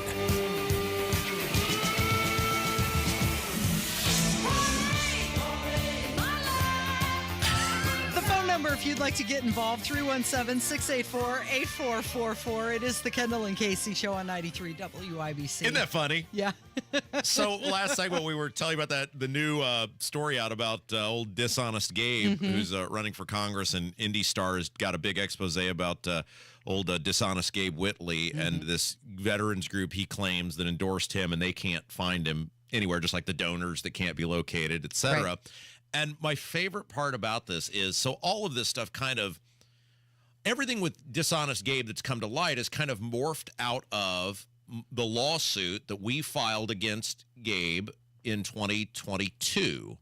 And then obviously the Evansville Courier at the time, he was saying he was going to run for mayor. They did several articles about him, about donors that couldn't be located for the mayor's race. There was an issue with him related to a judgment against him with his landlord.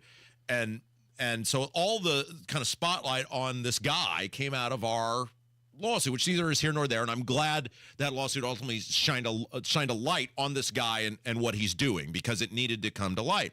Well, then the new stuff is out of Gabrielle, my wife's complaint with the FEC and the IED over these donors that can't be located, which is just egregious. And in the Indy Star article, this is how much they dislike WIBC. They refuse to say the radio station's name. WIBC. Or your name. Or my name, or her name. Or her name, Like, right. It's like they reference, this is why, like, all of this is coming out now, but they hate us so much. They won't mention it. How did they... Can I read it? Yes, it just please. Says, it says, earlier this year, a local radio host's wife filed complaints with the IED and FEC alleging Whitley's campaign, blah, blah, blah, blah, blah, blah, blah. And then, the Indiana Capital Chronicle reported. Yeah. So this is the thing with Indy Star. Indiana Capital Chronicle is a competitor of theirs for the news in print media. Yes. So they'll publish Indiana Capital Chronicle's name, but not WIBC's name or not your name. And, and I said this when the Capital Chronicle piece came out, and they did a phenomenal job with their story. The complaint my wife put forward, she spent... I can't tell you how many hours looking into this guy and researching these campaign finance reports. And she didn't do it for glamour or glory or anything else. She did it because she became aware of the guy, and she started looking at these reports and said, none of this makes any sense.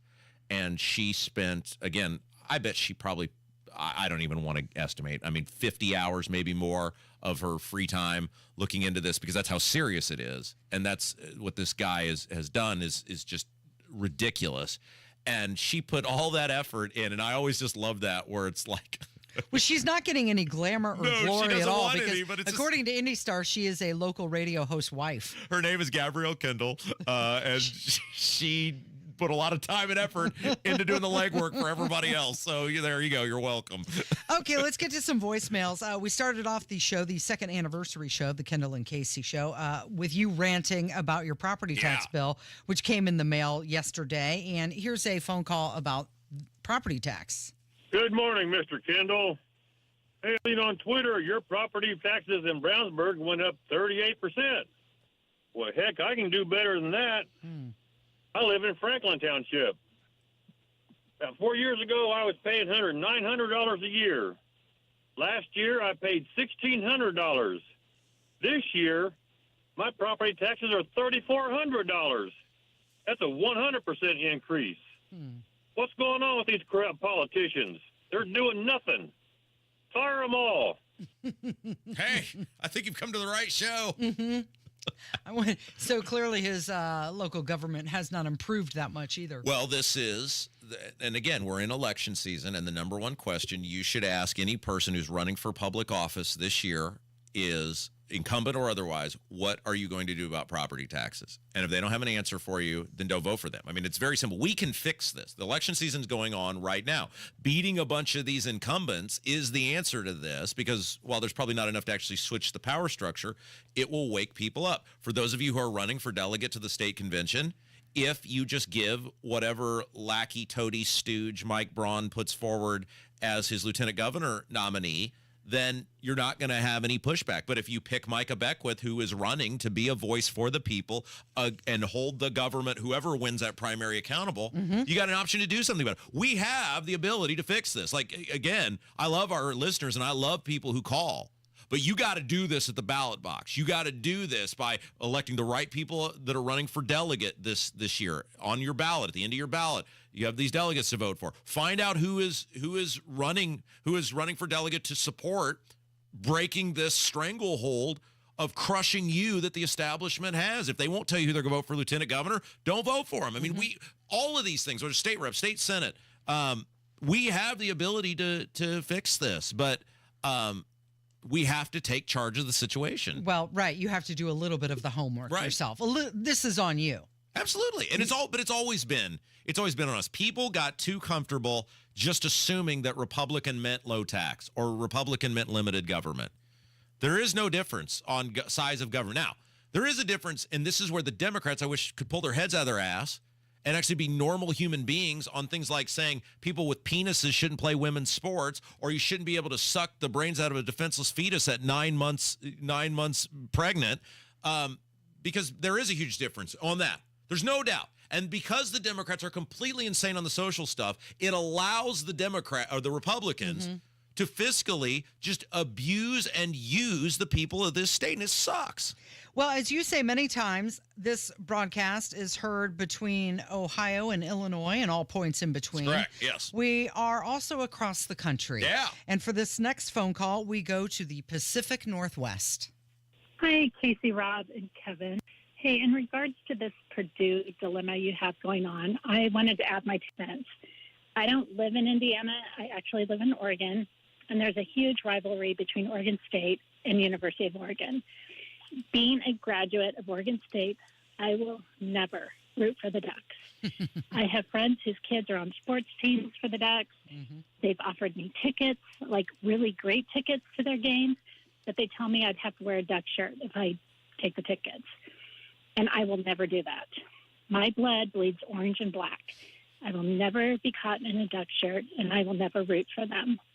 It's like once you're handed a diploma from one university, there's an unwritten rule that you will never root for the other one. And don't get me wrong, there are 0 Ducks that will root for the Beavers. I promise you. Have a great day. Thanks for your show. God bless. Okay, so here is what I have come to the conclusion on, because I've obviously had a great chuckle with the whole Purdue thing. Yeah. And I have come to the conclusion. It's going coast to coast. Well, I've come to the conclusion on this. which is 90% of our audience who are Purdue graduates. They get it. They agree with it. They understand that if the shoe were on the other foot, they would behave the same way, and they chuckle about it, and the radio show is a part of their life.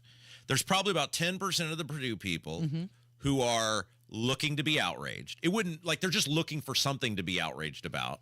And they found this thing, like we're some radio host who is saying, you are my rival. I will not cheer for you. I will not support you. I hope you lose. Right. Like, that's their thing. The outrage should be something like, oh, I don't know, the property taxes or the gas tax or, you know, what. There's an infinite number of other things you could use the outrage in an effective manner. But they've decided this is where they're going to take their stand, and that's the people who are upset. The normal Purdue fans are like, dude, I get it. I totally would never cheer for IU, and this is kind of funny, and I just hope we win our game on Saturday, and I hope we win the national championship, and we'll see you Monday, and hopefully we can tell Rob to eat it. Like, the overwhelming majority of Purdue people are normal, hardworking, good, and decent people who know they would behave the exact same way for IU, but there's the 10% of need to be outraged club, and that's who we're getting the hate from. Okay, so the Boilermakers say that they're playing their best basketball as the Final Four approaches. When is the game? The game is Saturday, isn't it? Yeah, Saturday. Yeah, 6:09 p.m. How is it that I know more about the Purdue ball game than you do, Casey? I live a day at a time, Rob. You never know what's coming. Your kid goes to Purdue. I know.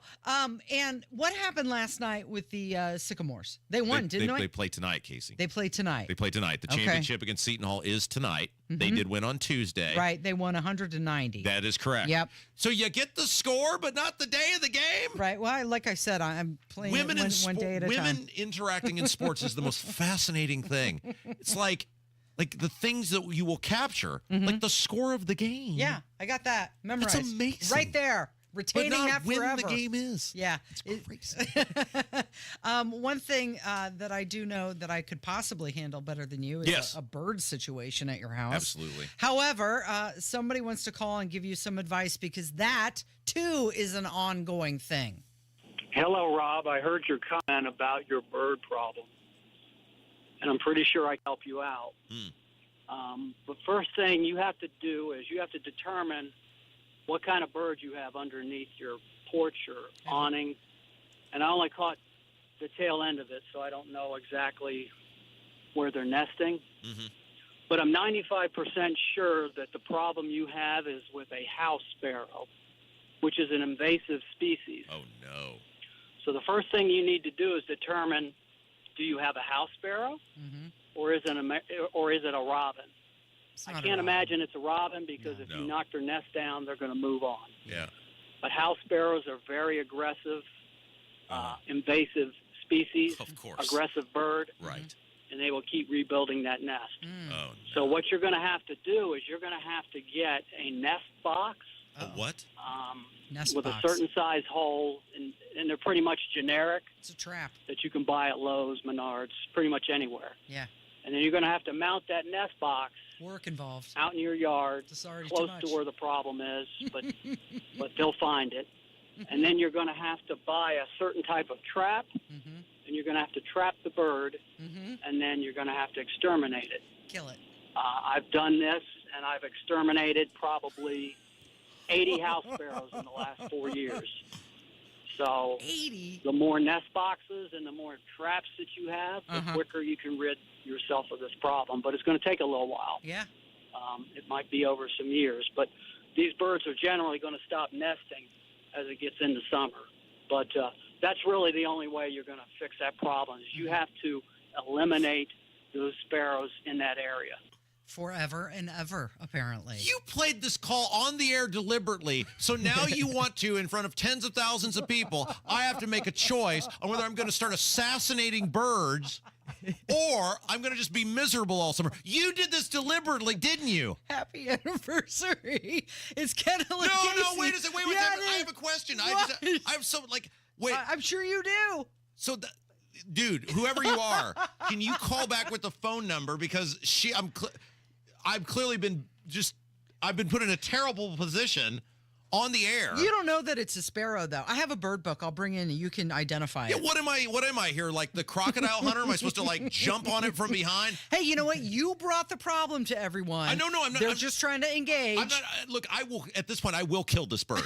I'm no problem with that. I just need to I need to talk to this guy to find out what he was using a bunch of words and boxes, nest and box and a trap fumigation and exterminate, and yeah, it's a real thing. It's a problem you've got. 9 millimeter, and I mean, it's like I need more. So if you could just call with the phone number or something, I will call you. Yeah, or maybe he could DM you and not make me go through the work. No. Hooking you guys up. Wanted to okay, yeah. Rob at WIBC.com would also get you where you need to go. That's. I mean, I will do it. Like I will. And I have no doubt that you will, but that sounds awful, doesn't it? Well, in times of war, how they'll like film things to send messages to other people. Mm-hmm. Maybe that's what I need to do is I need to just do this and then play it on a loop for the other. I hate this, though. Mm-hmm. Why me? They picked you. Yeah. Mm-hmm. This is crazy. They like your awning. It's a good awning. Oh, my gosh. Oh. All right, we've got some more voicemails we're going to get to next hour, but up next, Hammer joins us. You're listening to Kendall and Casey on 93 WIBC. Nobody has more fun in the afternoons than we do. We're the Hammer and Nigel show. We start right after the news at 3 o'clock. Biggest stories in Indy, and Rob Kendall goes off the rails. We'll talk to you this afternoon. Hey guys, it's Rob from my friends at the Bath Authority, and the Bath Authority does it all, from walk-in tubs to replacement showers, tub to shower conversions, and more. The Bath Authority provides the highest quality bathroom remodeling products along with a world-class customer experience. And right now, if you call today, 317-532-5711. 317-532-5711. Schedule a free in-home estimate. It's totally free, no obligation.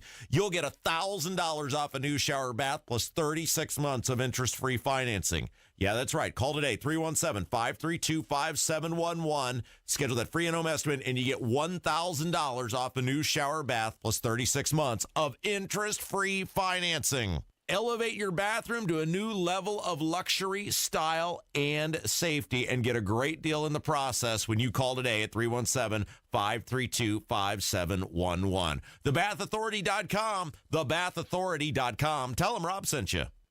You love spring and Indy, but you hate to paint, so do what Judy did. She called Rhino Shield. The house that Rhino Shield did for my husband and I, after having the house painted with kind of usual house paint, I was seeing cracks appearing about every 3 years and just wasn't very satisfied with that. Rhino Shield's a ceramic coating specifically formulated for our unique climate. I can't speak highly enough about the Rhino Shield crew. They also were great at working with me to get the exact right color because I was very particular. Indy, you too can have the guaranteed protection of Rhino Shield right now for 15% off the regular price. I would not hesitate to call Rhino Shield, and I am just thrilled to recommend Rhino Shield to my friends and neighbors and family. Here's Rhino Shield's Shane Smith. This offer is limited, so call me at 888-RHINO-41. That's 888-RHINO-41. Don't paint. Don't vinyl. Go Rhino. Paint your house again. Rhino Shield.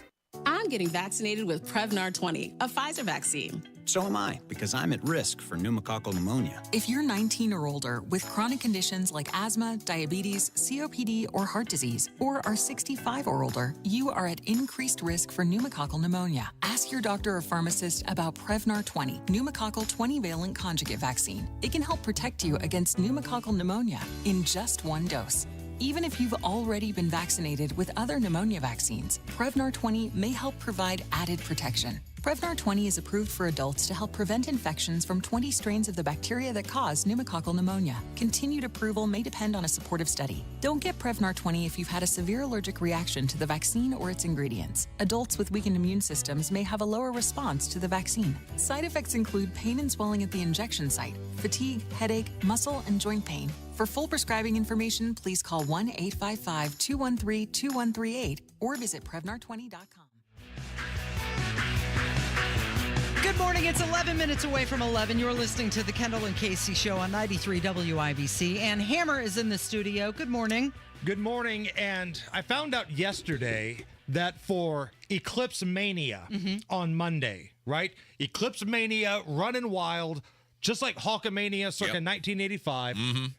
I'm going to be outside with like a broadcast unit. Oh, yeah. Covering the eclipse, live on the air, high-fiving the bums. We're going to have a good time. Nobody's going to bring you better radio coverage of something you have to see with your eyes than I am on Monday. I have requested the day to work from home that day. I did make the formal request. Did you? Because if I'm told that it is a level of... I'm sick of these phony emergencies. I lived through 2 years of this with Holcomb on the COVID stuff, so I'm going to take full advantage of it. If indeed it is an emergency that rises to the level of government intervention, then there's no reason for me to be at work. Well, you are living under a state of emergency That's my point. right now. It's already been declared. What would be the emergency? It's too dark? I have no idea. What was the emergency during COVID? You're an able-bodied person. Don't go to work. I mean, this guy just, we know how he loves to wield his authority over people. But my point is, if nobody's going to push back on how ridiculous this clown governor is and his stupid emergency declarations, then I am heeding the warning of my government. I'm being a good citizen. I want to stay out of the way and stay home. I would like to work from home on Monday. Do you see the difference between the two of you? You're asking to stay home, and Hammer is so concerned about our listeners that he's actually going to go out in the circle to inform them live. Well, right, but you're a weather nerd, and this is a weather thing. I think this is stupid and a commercialized pile of bullcrap. So that's the difference between the two of us on how we view this. I'm just curious to see if there is indeed an influx of traffic, because I spoke with our friends at Visit Indy yesterday, and they told me that most of the hotels downtown are totally sold out. And Airbnb, that night for Indianapolis, it's #1 in the nation.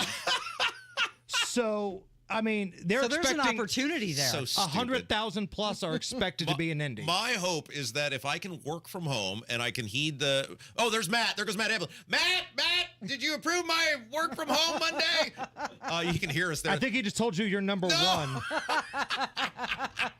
I think he said you're #1. I may be off by a finger, but I'm not sure. This is like ridiculous. And I don't know, okay, are you where I'm at on this? Because you tend to hate people, so I'm thinking you may be with me. We have certain benefits of living here in Indiana, and you have certain benefits if you live in, Ohio or Illinois or wherever.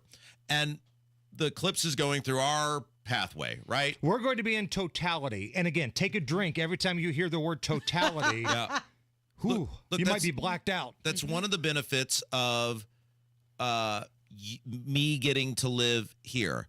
And I think it's utterly ridiculous that I have to inconvenience myself in order to placate a bunch of people who I guess are going to come here and maybe potentially have the potential to act like lunatics, which is why we need an emergency declaration. Like, sorry, you don't live in Indiana. I live here. It's like one benefit I get. It sure ain't the property taxes, so why don't I get this? Okay, counterpoint. What could these people do that would be crazier than things happening in downtown Indianapolis right now? Like, I feel like Clark Griswold when he's giving his speech.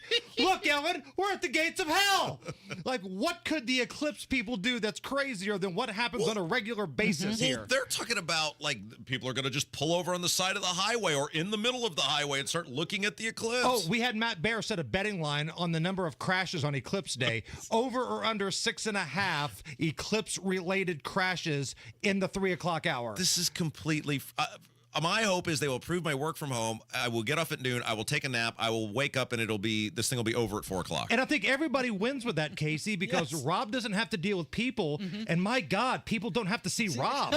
Thank you. And by people, you mean Kevin and I. Right. I mean,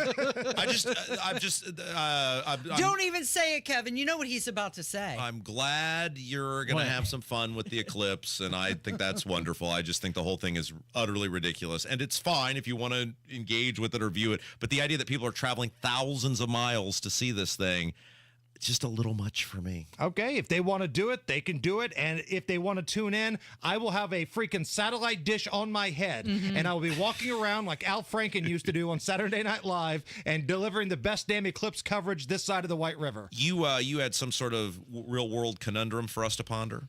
Debate I had last night with the coupon lady. Yeah. My better half, Miss Crystal Hammer. So, these are the parameters. If you had access to a time machine for just 24 hours, and you had to attend one of the two events that I'm getting ready to present to you, and nothing else, which one would you go to? Okay. Would you go to the Delta House frat party that featured Otis Day and the Knights on campus. But then after that's over, you got to go stay in some hotel room near Oregon's campus until the next morning where you're brought back to your time. Or the Catalina wine mixer from Step Brothers, where it's outdoors, it's nice, you've got a Billy Joel cover band until they freak out because somebody requested something from the stranger, and then you get prestige worldwide, but there's a cocktail, hour and all that kind of stuff. Are we acting as though these were real events? Like Yes. these events, these Which are of not these movies. fictional events, as portrayed in the films, would you rather attend if you only had 24 hours? Now, am I married still, or is this back when I was single? Because I think that would have some impact on what I'm going to choose. It's right now. Oh yeah, okay. You could take a spouse if you wanted. Why would I do that? You wouldn't want to take your spouse I'm just saying, to the it's Delta all House. out there. What you do with the DeLorean and the plutonium is totally up to you. I think as a single man, it would certainly have been the Animal House frat party, because look at the debauchery that went on at that place. Yeah. However, as a married person and a father, it would probably have to be the Step Brothers thing, because I think the calamity was greater for the viewing. Because I'm with you, because the key thing about the Animal House frat party is it'd be fun to party with Otis. Yep. But Otis, that's he loves us. Only going to be about a couple of hours, right? And then you might feel a little unsafe because Bluto's running around smashing guitars. But there were, by 70s standards, and no offense if you were a woman in the 70s, I don't mean this derogatorily, but there were, by 70s standards, some hot chicks at that Animal House frat party. Sure, absolutely. But on the other hand, you've got the Catalina wine mixer. First of all, the weather is gorgeous. Yeah. Beautiful, sunny, temperature in the 80s. You got all the high-level, top-shelf cocktails you can drink, and you're probably going to be staying that night in a top-shelf hotel somewhere. Yeah, so by that standard, that's what I'm saying. By current, I'm married, I have a kid standards, and I'm a decent member of society, I'm choosing that one. However, if it were 10 years ago, Rob Kendall, totally going to the Animal House frat party. Yeah, I'm going to the frat party. I'm going to the Delta House, and I'll tell you why. Because I'm going to meet Greg Marmalard, Rush chairman, and we're going to make a future together, even if that future only lasts until the next morning. Wow! How Nice. about that? Yeah. Okay. Planning for your future, even though you're going back to the future. Yeah, you know what? It's one of those, even if it's tonight only, we're going to have one of those nights. Okay. Yeah. There you go. Where has this been the entire 2 years we've been This together? needs to be the show right here. By the way, is this like your 2-year anniversary? Did I hear that? Yeah. Well, seems like it's been 10. All right, so on the heels of that conversation, I know we got just a couple minutes left here. Yeah. We had a Twitter poll up the other day. Which of these mafia movies is better? Whichever Godfather you like best, 1 or 2, or Goodfellas. And Goodfellas was winning, right? Godfather won, Okay. but it was close. It was Okay. like 51-49. See, this isn't even close to me. Godfather is infinitely better than Goodfellas, but it was very, like you said, it was very, they were winning when I had seen the poll. I'm going with Goodfellas. Ray Liotta. Really? Yeah. Next hour, Casey's going to talk more about the people she would sleep with in the Delta House. What's up this afternoon? You, off the rails. That's right. Biggest stories of the day after 3 o'clock. Thanks, Hammer. It's Kendall and Casey on 93 WIBC. Did you know one of the best investments you can make? It's in yourself. At My Computer Career, in just a few months, you could start your new career in the high-demand, recession-resistant field of information technology. Isn't it time you invest in you and start a career in networking, cybersecurity, AI, or upskill to boost your current IT career? So, get the ROI you deserve at My Computer Career. No experience necessary. Start now at mycomputercareer.edu. Financial aid is available for qualified students, including the GI Bill. Waiting on a tax return? Hopefully it ends up in your hands. Fraudulent tax returns due to identity theft increased by 30% in 2023. If you're in a bind this tax season, LifeLock can help. Our U.S.-based restoration specialists are experts dedicated to helping solve your identity theft issues. And all LifeLock plans are backed by the $1 Million Protection Package. So we'll reimburse you up to the limits of your plan if you lose money due to identity theft. Help protect your information this tax season with LifeLock. Save up to 25% your first year with promo code NEWS at LifeLock.com. Tune in to the Absolute Retirement Planning Show. When retirement comes about, we're now relying on what we have saved to meet those needs. Sundays at 9 a.m. right here on 93 WIBC. This week at Sullivan Hardware and Garden, get 30% off all patio furniture, wicker, Berlin Gardens, poly, cast aluminum, teak, and more. When you're high, you feel different. But if you feel different, you drive different. So don't drive high. Brought to you by NHTSA and the Ad Council.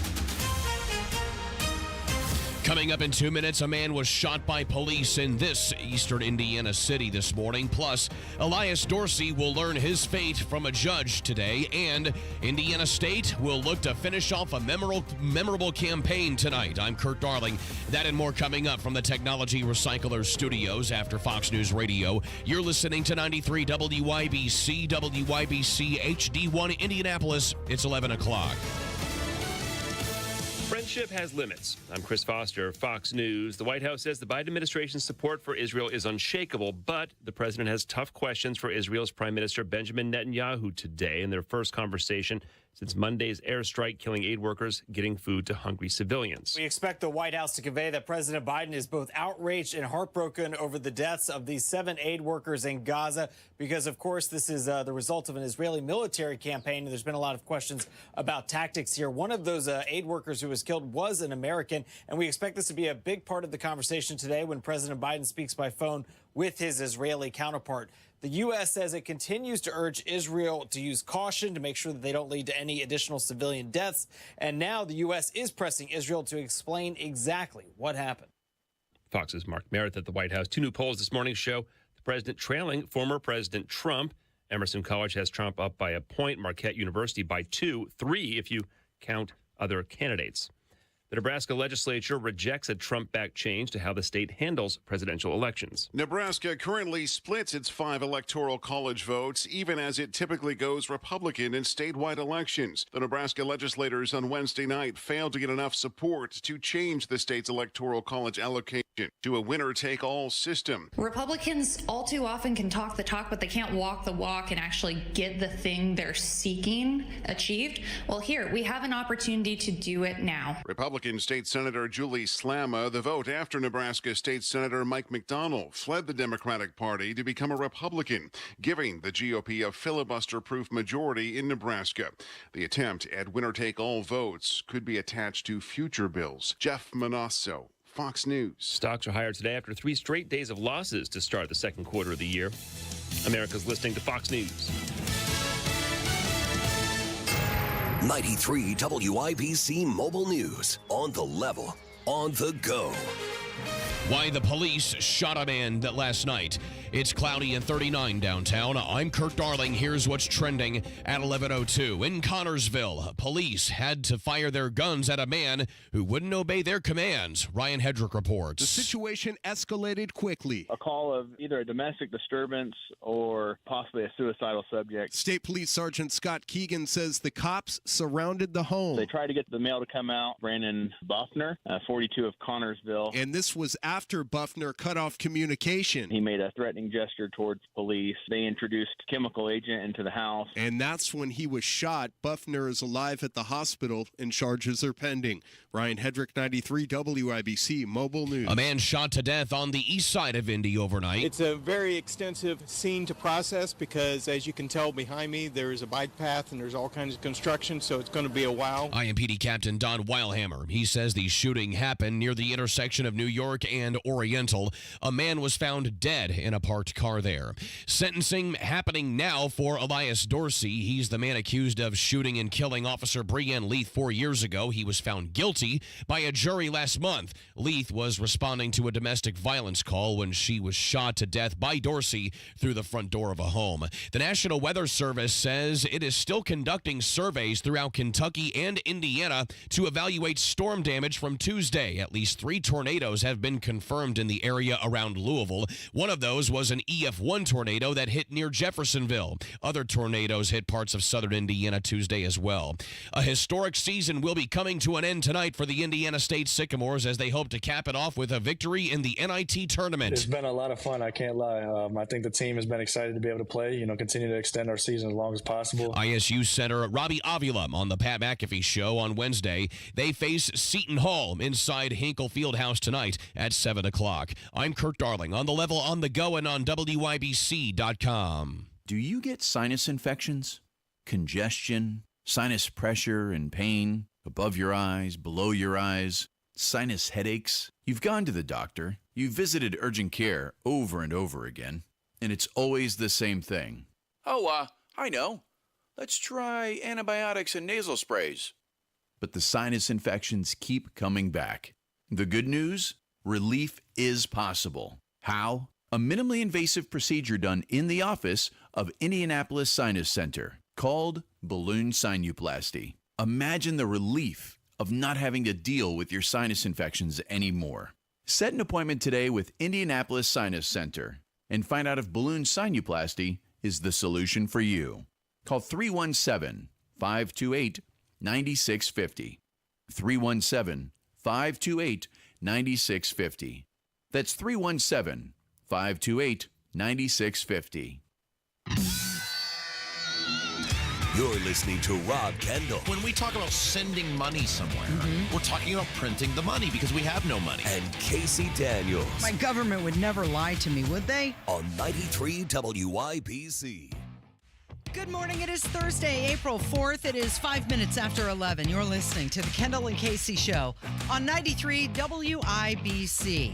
So voters in Missouri have rejected a stadium tax for their Royals and their Chiefs. You'd think they'd be very excited about the Chiefs being the Super Bowl champs and everything, but no, they don't want to pay more taxes, do they? Okay, so this was fascinating to me because it fits a trend that we have seen now across the country, and we're seeing it unfold actually in Chicago right now as the Bears are looking for a new stadium.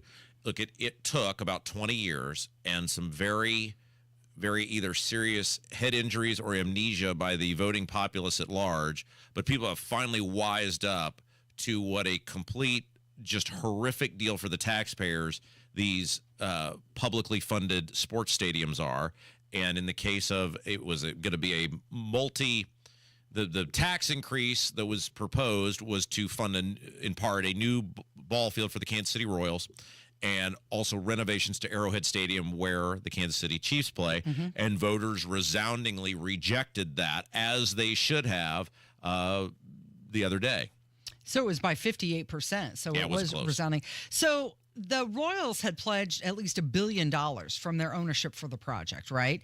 And then the Chiefs had committed $300 million in private money. So even with that, they still wanted to tax the citizens of the area, but the citizens said no. Well, so there already is a tax, and part of what this is a little different in the sense there already is a sales tax increase. However, this would have extended the sales tax increase, and the biggest issue with this was what a lot of people felt was going to be the gutting of downtown Kansas City, Missouri. And they were going to impact residential areas. They were going to have to close streets down that have been long traveled. There were businesses that were going to be impacted. And the people just basically said, look, we're not doing this. But it does come back full circle to what we saw here in the city of Indianapolis, which the default, anytime there's a sports stadium related need, it is essentially to tax the citizenry. I mean, Jim Irsay is a billionaire, and he got a free stadium. I mean, by the time that thing's all paid off, it'll be well over $1 billion that the taxpayers will have contributed to that. That's gross. There's zero reason. The NFL is a cajillion-dollar industry. Jim Irsay is a billionaire. That is the way he makes his money, is through the stadium that he plays in. And not only, of course, did Jim Irsay get the free stadium for his sports team, paid for by poor and middle-class people, but he also gets a huge portion of the bounty of anything that takes place in there that has absolutely nothing, zero, zip, zilch, nothing, Nathan, nada, to do with the Indianapolis Colts. It was the ultimate fleece, and all that we did as taxpayers was make a super rich kid super rich richer. How about that for grammar? It's pretty good. Okay, so the Royals, they're saying that they want a new ballpark. Like they're not going to stay put. They want a new ballpark. The Chiefs, they're saying that you got to renovate every square inch of the stadium. I guess it's a 52-year-old building. And it's a 52-year-old building. The chairman of the Chiefs, he's the father of that good-looking girl that you and Hammer like. Yeah. I don't notice Clark people's Hunt. appearances, but Hammer tells me she is reasonably well assembled. He said that they're not willing to sign a lease for another 25 years unless. Then go. At some point, you have to say, then go. Like this hostage taking, which is what it is. And you mark my words, Casey. Yeah. Jim Irsay and the Colts will do it again because there comes a point where they can get out of that lease and they can get out of having to be there. And it's coming up sooner than people anticipate. And it's not about, they always try to guys are like, well, the thing might fall over if we don't. No, it's about being able to make more money. These repairs and upgrades that they're talking about are almost always centered around more luxury boxes, more seating at this, more types at that. It's about them being able to make more money. It's not about the thing's going to fall over. Many people live in structures that are far older than 52 years old. Okay. And there is zero problem with it. It is hostage taking by these professional sports organizations who care so little about their fan base that they throw the ultimate trump card down, which is, well, if you don't give us more of your money by force, then we're out of here. What do you think about Tiger Woods and what has been reported about him? They said that he's making preparations for the Masters tournament, and he's taking all sorts of drastic measures to ensure that he's ready to play. They said that he's focused. He's been working out in the gym. He's eating right. But the big shocker, he has eliminated sex from the menu. And if you know Tiger Woods and his story, you know that's a really big deal. The issue with Tiger Woods is, can he walk? And I don't know what eliminating sex has to do with walking. I've heard of many people over the years who have trouble walking who are just fine in the bedroom. Horizontal. Tiger Woods' issue is he has obviously, I mean, look, he had serious issues before he had the serious car accident with his body and being able to perform. But his body's broken down. He's a shell of himself. And the question now is, can he physically walk 72 holes of golf? Right. I mean, we have seen multiple times since he made his comeback where he's come out of the gate in these majors and played relatively well. He shot under par. He's made the cut at some of these. It's not the physical ability to hit the golf ball. It's can he, especially with a course like Augusta, which is next week, people have no concept of how hilly Augusta National is. Like TV, I don't care whether you're 4K, 5K, whatever K your TV is, it doesn't do it justice. And can a guy who has essentially an iron leg, can he physically walk 72 holes of golf at Augusta National? And I don't know what sex has to do with that, but whatever. Well, that's what his friend is saying, that he doesn't want anything to take away his focus. Okay. Now, first of all, him and his ex-girlfriend, they're not together anymore. He's currently single. Right, that's correct. So, I mean, he's a very rich single human being. Right, not that it would stop Tiger Woods from finding a partner. But I would think most people would say it might actually help him with his stamina, exercise, maybe physical therapy aspect of it. It's his foot and his leg, though, Casey. Like, can he walk? I don't mean to repeat myself, but I'm telling you, the guy physically cannot walk 72 holes of golf. Right. That's the issue he's run into. Again, I will repeat myself. Multiple times in these majors, he's come out and played relatively well. He either made the cut or was in positions to make the cut, and then he has to quit because he can't physically walk. Look, Tiger Woods was done long before this accident, though, because Tiger Woods' greatest attribute was his mental dominance over.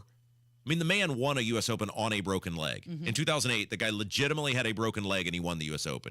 He's the most dominant athlete ever in the history of sport. What Tiger Woods did from 1997 to 2008 is the most dominant thing ever done in the history of sport, and I include that with Babe Ruth, Michael Jordan, you name it. It was Wayne Gretzky. It was unbelievable, his level of dominance. But it was between the years. Everybody he played against believed they were going to lose to Tiger Woods. And after he had the little run-in with the fire hydrant, he was never the same because mentally, part of what happened was he was revealed as not being a perfect, infallible person. And all that stuff came out about him, and you realized he's just another dude who's really good at golf. The mask came off. And you're right. The mask came off. And then over time, his body began to break down. People no longer feared him because he was seen as human. And then by the time 2015, 2016 rolled around, there was this new wave of very good young golfers who, while they grew up idolizing Tiger Woods, they didn't fear him. He was just another old guy that they revered out there. And, it was the Jordan Spieth, the Justin Thomas. Now you've got another new Scotty Scheffler, DeChambeau. These guys don't fear him anymore. And that was what his greatest attribute. He was a tremendous golfer, but it was the mental acuity and the mental dominance that he had over guys like Ernie Els and Phil Mickelson and Vijay Singh.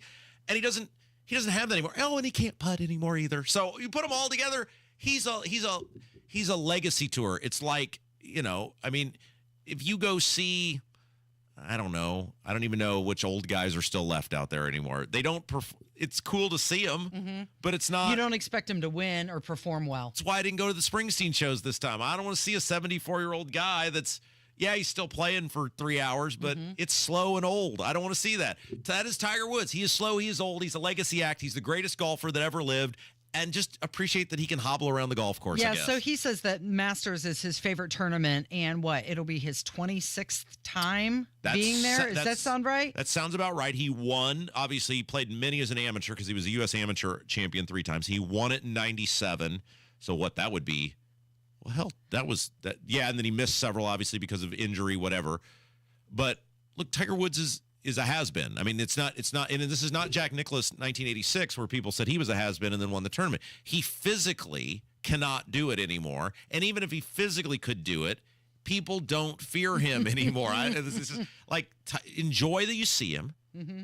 Enjoy if he can still do it, that you're seeing the greatest person who ever did something still able to do it at a somewhat respectable level, and just embrace it and appreciate it. It ain't sex. It's his foot and his leg. I was going to say, well, if that's the case, if he's just going to be doing it to do it and he really doesn't have a chance to win, then go ahead and get busy. Well, who knows what his training habits are, but I always chuckle at like the odds on Tiger Woods when the betting odds come out, because he should be 1,000 to 1. Mm-hmm. Like he should be whatever the worst guy is, put him in that group, because that's where he is, and it's not his fault. He's older. He's a shell of himself physically, but yet because it's Tiger Woods, the betting odds are always like Tiger Woods 75 to 1. What on what planet? Like on what planet does you know how hard it would be?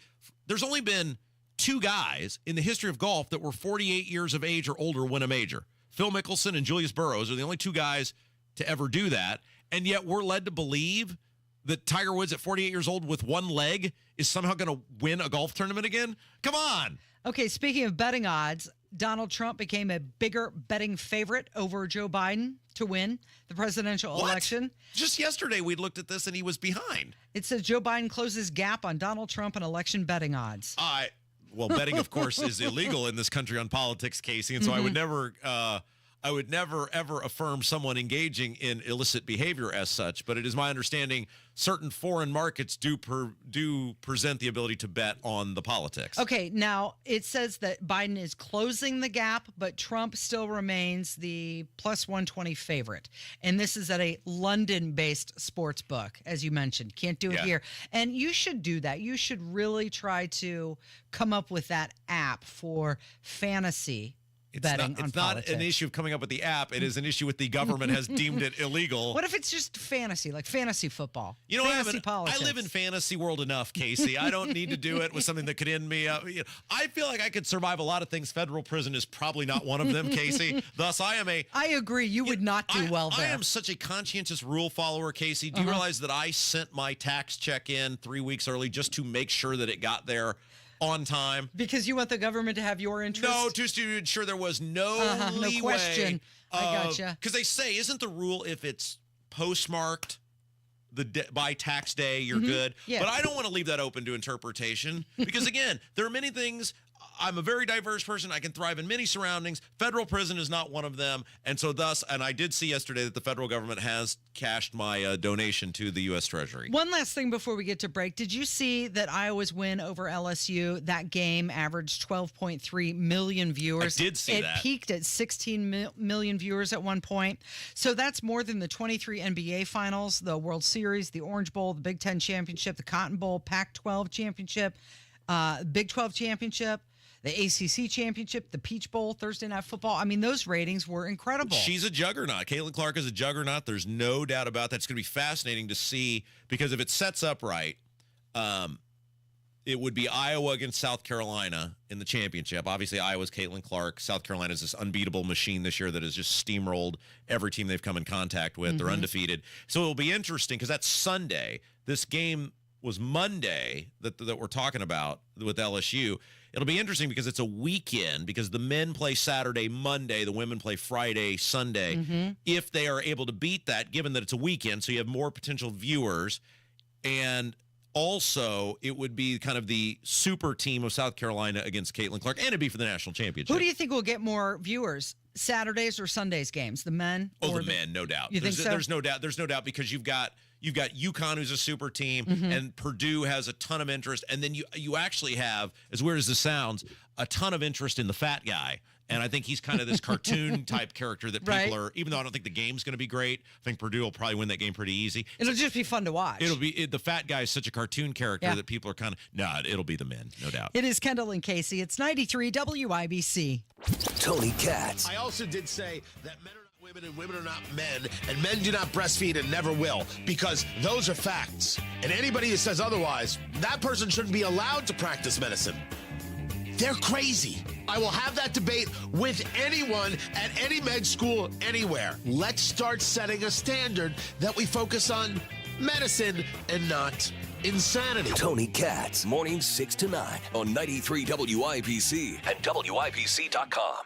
Greetings, friends. It's Rob for my friends at Life Church. You know, this Sunday would be an awesome time for you and your family if you're looking for a new church home or even a first church home to check out Life Church. They would so love the opportunity to welcome you and your friends and your family. And over the years, many WIBC listeners have found a home at Life Church. See why for yourself. And they make it super easy for you with campuses all across central Indiana, Noblesville, Fishers, Eagle Creek, and Pendleton. And they have incredible online services. We watch those a lot. Learn more about all of it at lifechurchin.com. What people suffering from nasal breathing, snoring, and sleep apnea problems want is for their issues to be fixed. And at Advent, that is precisely what we do. Here, there are no Band-Aids, but there is a thorough approach to get to the root of your problem. And in tens of thousands of cases, finding simple solutions, which are undeniably effective, have made remarkably positive impacts on people's lives. I'm Dr. Madan Kandula. For years, patients have been traveling literally from around the world to come to us to find what no one else has been able to give them. And that's why now we've come closer to you. If your quality of life has been diminished because of nasal breathing, snoring, or sleep apnea problems, and you don't know who to turn to, go to adventknows.com to schedule your appointment, because Advent knows when you breathe well, you live better. Breathe well with simple solutions. Breathe well with simple solutions. AdventKnows.com. Results may vary. The countdown is on for the 2024 NFL Draft presented by Bud Light in Detroit, and you can attend in person for free. Experience live concerts, interactive games, player autographs, and more April 25th to 27th. Visit NFL.com/draft access to register for free entry today.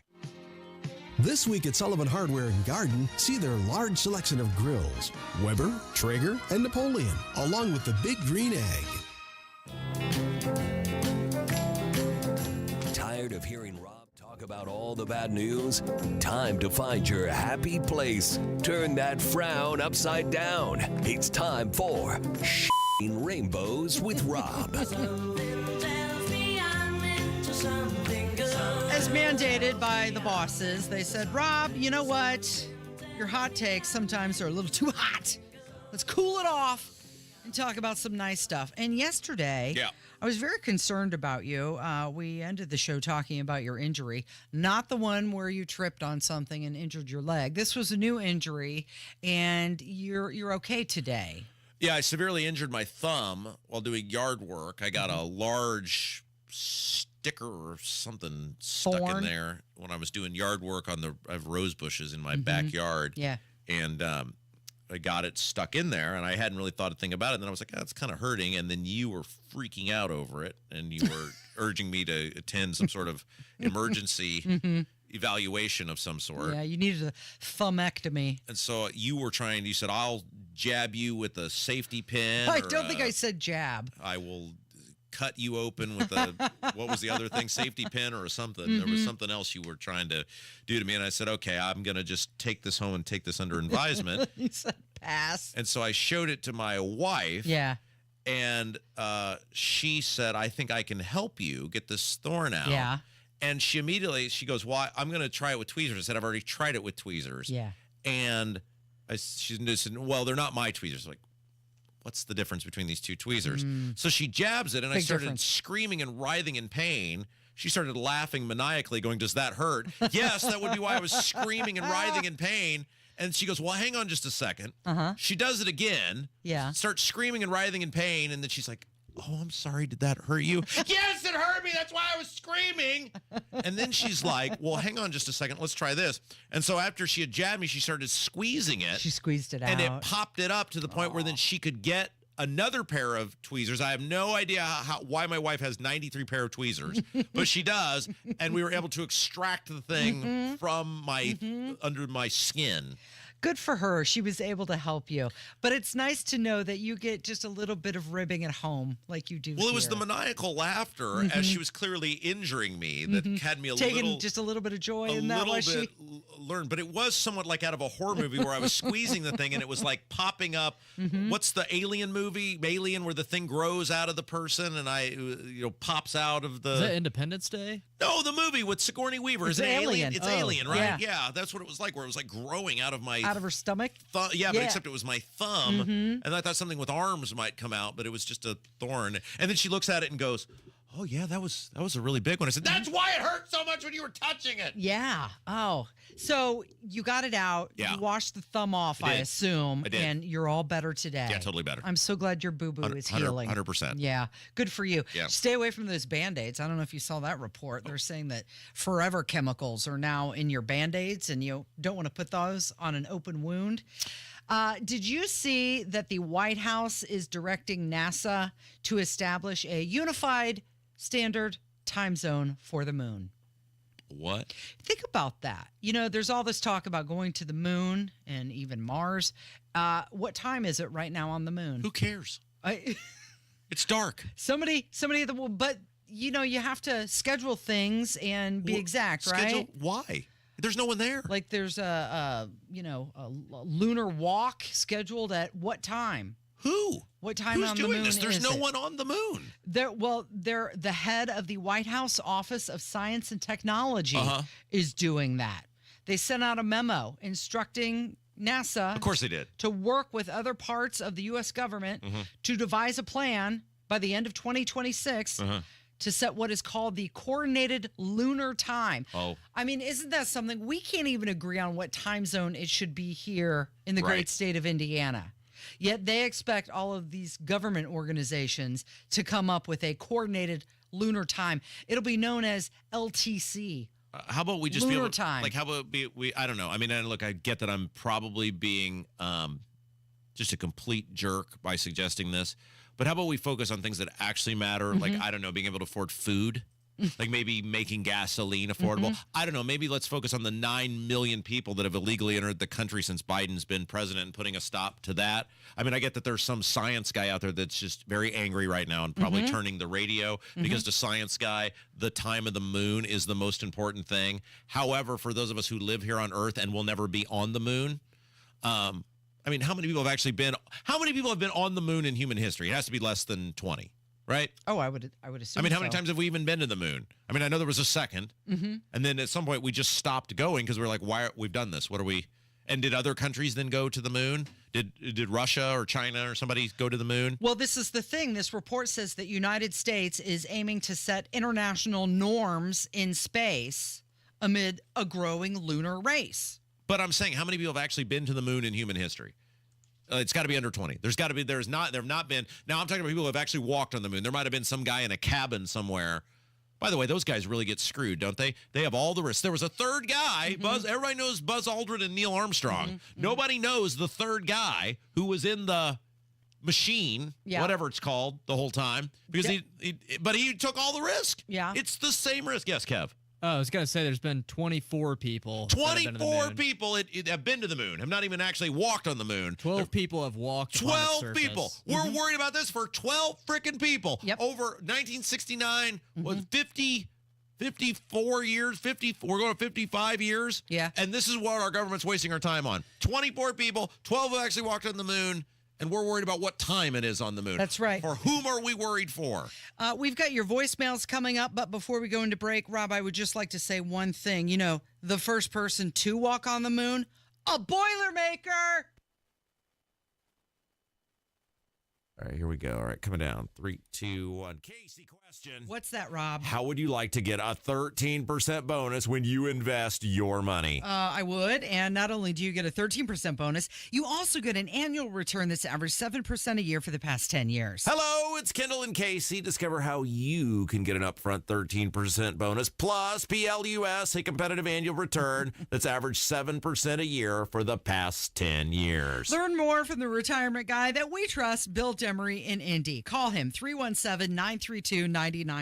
Casey, this sounds like such a no-brainer. Yeah, you get an upfront 13% bonus, Rob, plus a competitive annual return that's averaged 7% a year for the past 10 years. It is a no-brainer. Yeah, plus PLUS, that's how it's spelled. And it's backed by one of the largest insurance companies in the world. So call Bill now at 317-932-9912. Bill Demery at 317-932-9912. Past performance is no guarantee of future returns. 93 WIBC Mobile News. On the level, on the go. What they plan to chat about. I'm Kirk Darling. Here's what's trending at 11:30. President Biden will talk with Israeli Prime Minister Benjamin Netanyahu today. We expect the White House to convey that President Biden is both outraged and heartbroken over the deaths of these 7 aid workers in Gaza because, of course, this is the result of an Israeli military campaign. The U.S. says it continues to urge Israel to use caution to make sure that they don't lead to any additional civilian deaths. And now the U.S. is pressing Israel to explain exactly what happened. Fox's Mark Meredith. Netanyahu said the strike on aid workers was unintentional. Indiana State and Seton Hall will square off in the NIT championship tonight. This is the first postseason tournament title game that ISU will play for since their run to the NCAA final in 1979 with Larry Bird. A tip-off tonight at 7 o'clock. I'm Kirk Darling, on the level, on the go, and on WIBC.com. Waiting on a tax return? Hopefully it ends up in your hands. Fraudulent tax returns due to identity theft increased by 30% in 2023. If you're in a bind this tax season, LifeLock can help. Our U.S.-based restoration specialists are experts dedicated to helping solve your identity theft issues. And all LifeLock plans are backed by the $1 Million Protection Package. So we'll reimburse you up to the limits of your plan if you lose money due to identity theft. Help protect your information this tax season with LifeLock. Save up to 25% your first year with promo code NEWS at LifeLock.com. Indy's leader in patio installation is now offering a new driveway package. Schedule a free estimate today at IndyDecorativeConcrete.com. That's IndyDecorativeConcrete.com. Emmer and Nigel here, inviting you to join us as we kick off the weekend every Friday around 5:45 with Beer Sample Friday, brought to you by our friends at Thompson Furniture and Mattress in Columbus.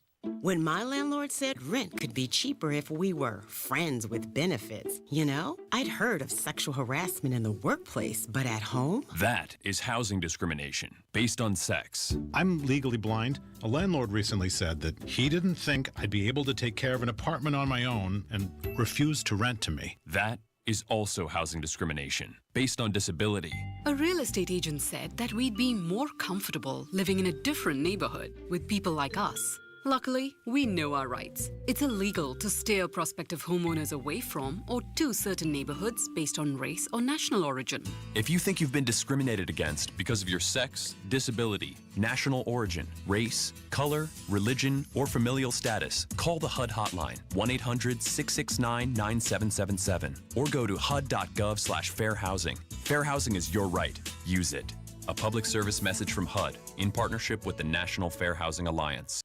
UniversalWindowsDirect.com. UniversalWindowsDirect.com. That is where you can see all the amazing things going on at Universal Windows Direct. And of course, Universal Windows Direct, in addition to incredible windows that'll be great for your house anytime, any season, any year, any day, they also have an incredible deal going on right now. And that deal is, if you buy 2, you get the next 2 free. And there's no limit. So simple math says if you buy 2, you get 2. You buy 4, you get 4. You buy 20, 20, you get 20. It is no limit on this incredible deal.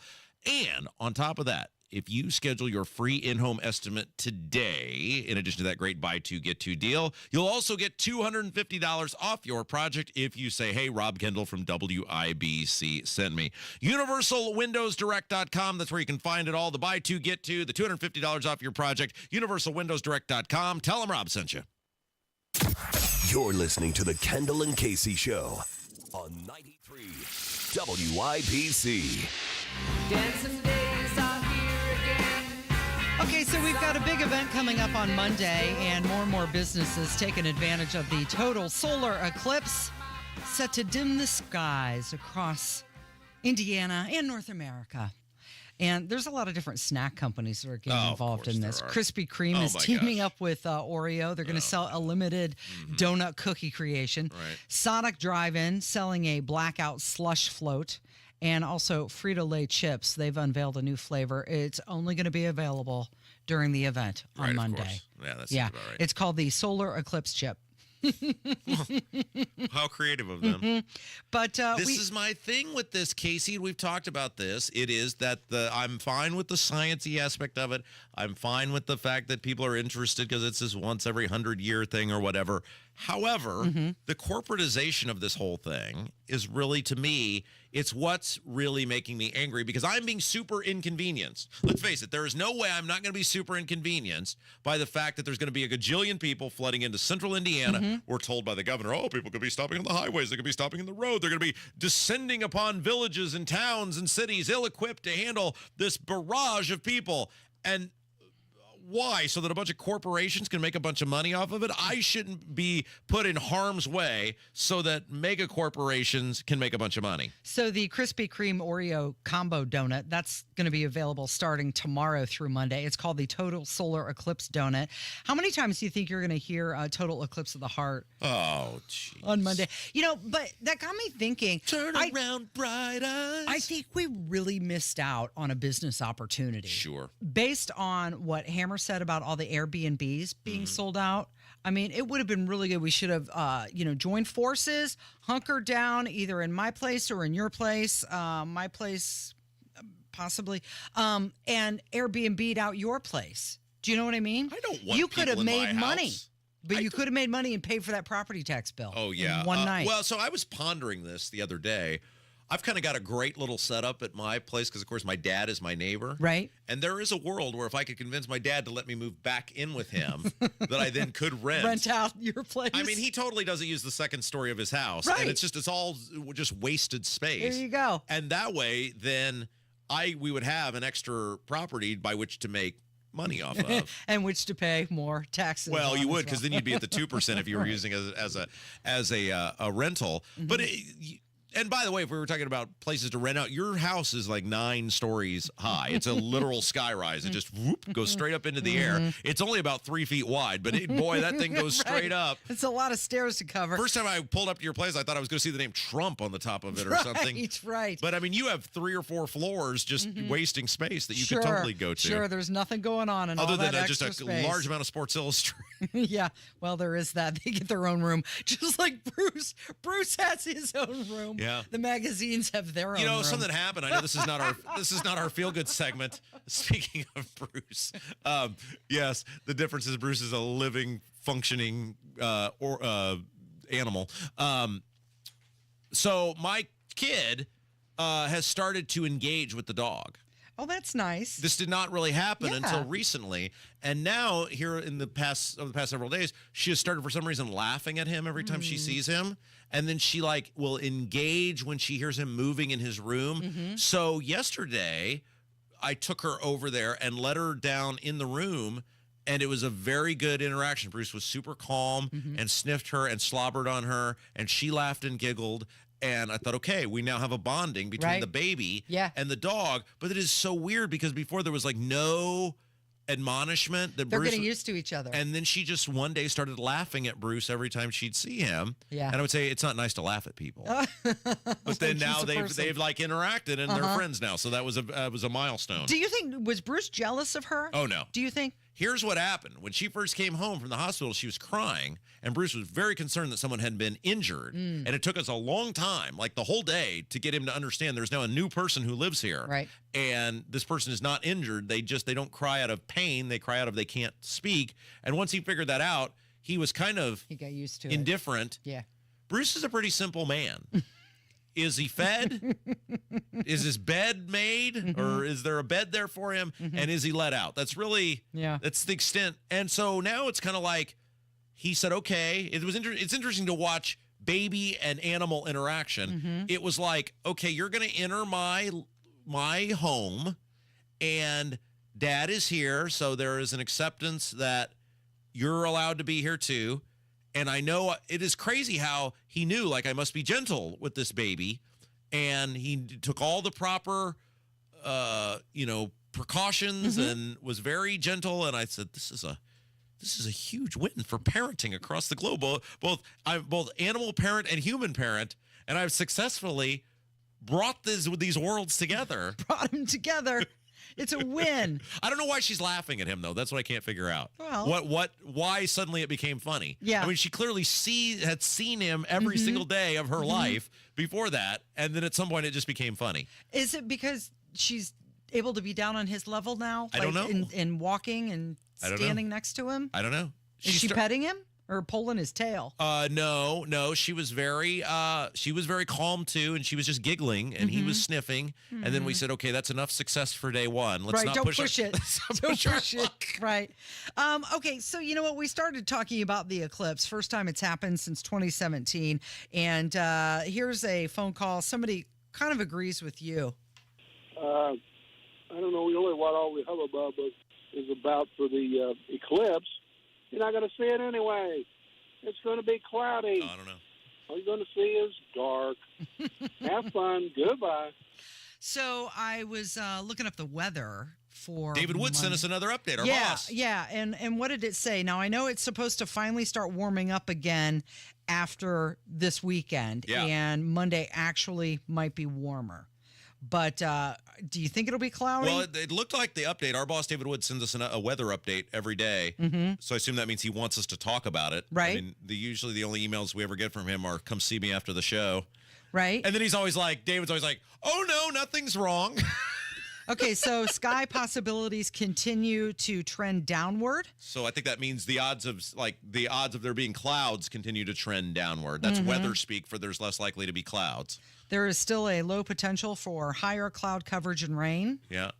No hazardous weather expected during eclipse time outside of residual minor flooding. Yeah. And winds will be generally southerly, 10 to 15 miles per hour. So it doesn't seem like it's changed much over the past It seems day. like you're going to be able to see the thing. But my question is, if you're doing it the way Kevin's doing it, which just is an excuse to take off work and drink yourself stupid, Right. then that's one thing. Right. But if you're somebody who's actually into this, once you see it, do you stare at it for the whole 6 minutes? Well, not without glasses, Well, for I one. know, yeah. And thanks to Susie who gave us the glasses. But I mean, do you stare for 6 whole minutes? Do you see it and then you're like, okay, it's done? Is it like looking at the Grand Canyon? I mean, what's the etiquette? That's you at the Grand Canyon. Okay, let's move on. It's like You're Chevy Chase on vacation. So unable to be impressed. You're like one of the greatest marvels ever on Earth, and you're like, okay, move on. That's how you'll be at the eclipse. Okay, cool. Now you just said you're just going to sleep through it. Wow, that's my goal. So yesterday we were talking about the list of the richest women. Yes. That was released, and you and I got into a little bit of an argument over the ex-wife of Jeff Bezos. Well, I said all the women on the list, it appears, got the money from men. Either they inherited it from their rich grandfathers, or they got it in divorce, or I guess the one exception was Taylor Swift, but she made all her money singing about hating men. So really, these women were not capable of standing on their own without men. All right, well, here's a phone call about that conversation. Hey, Rob. I never thought that I would say this, but I know you think you're a know-it-all sometimes, but Amazon, I do believe, was started with both of them, and it was in the book-selling business at one point. I said that. So, don't know what to tell you, bro. Well, bro, stop it. It's the thing again, Casey, bro. Can you imagine any other place of employment where you would walk up to some guy, like if you're at the Walmart and you need help finding the ketchup? Hey, bro. No, well, bro. Yeah. I think we directly said he started as a book-selling business in his garage. Did we or did we not say that? Yes, you did. Thank However, you. that caller's point was that they started it. He started it, and and it's fine. That's the way women operate most of the time. She was a hanger-on, and she milked it for everything it was worth, and then when he became a billionaire, she took the first place.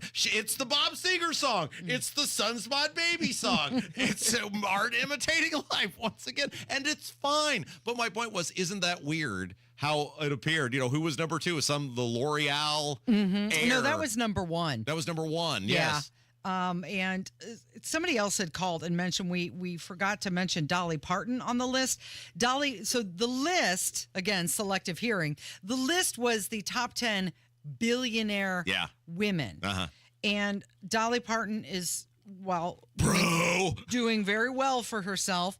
She's not a billionaire. Bro! Her net worth is at $375 million. So I hate to tell you, bro. That's almost as bad as Buddy. Yeah. Cheap. What are some of the other ones? All right, we got another phone call. Somebody wants to talk about how much Joe Biden is making for a living by being the commander-in-chief. Hey, how y'all doing? This is Bill. Thoroughly enjoy the show, and there's no doubt that both of you earn your paychecks or probably should get raises. And this probably won't apply to you, Casey, because as Rob pointed out, you're extremely wealthy. Rob, you're a bit CDO, that's OCD in correct alphabetical order, and you're known to be thrifty, responsible with your money, and in the interest of taking care of your family, taking on a second job. I can relate to that. I'm a retired soldier, and because Uncle Sam's a cheap son of a buck, I drive a semi for a living. Our commander-in-chief, his annual compensation for that job he's doing is $500,000, comprised of a base pay that is taxed and 2 other stipends totaling $150,000 tax-free. Jeez. That knucklehead's making more tax-free than I get with 2 incomes. Oh, my gosh. What do you think about that? Well, first of all, thank you for your service. Yeah. Thank you, and it sucks that you're being treated so poorly that you have to work a second job. I love how we put CDO in alphabetical order that. because you're OCD. Right, that's correct. He finished it. What do you think about that? Well, I think it stinks. That is crazy, isn't it? Mm-hmm. How much the president makes, current president. Yeah. Now, Trump didn't take any money, did he? That's the report. Yeah, you get like $1. You have to take $1 or something. Yeah. Abdul's going to join us next. We're talking about that poll. He's got that poll out about the governor's race and some super interesting stuff in that. You're listening to Kendall and Casey on 93 WIBC.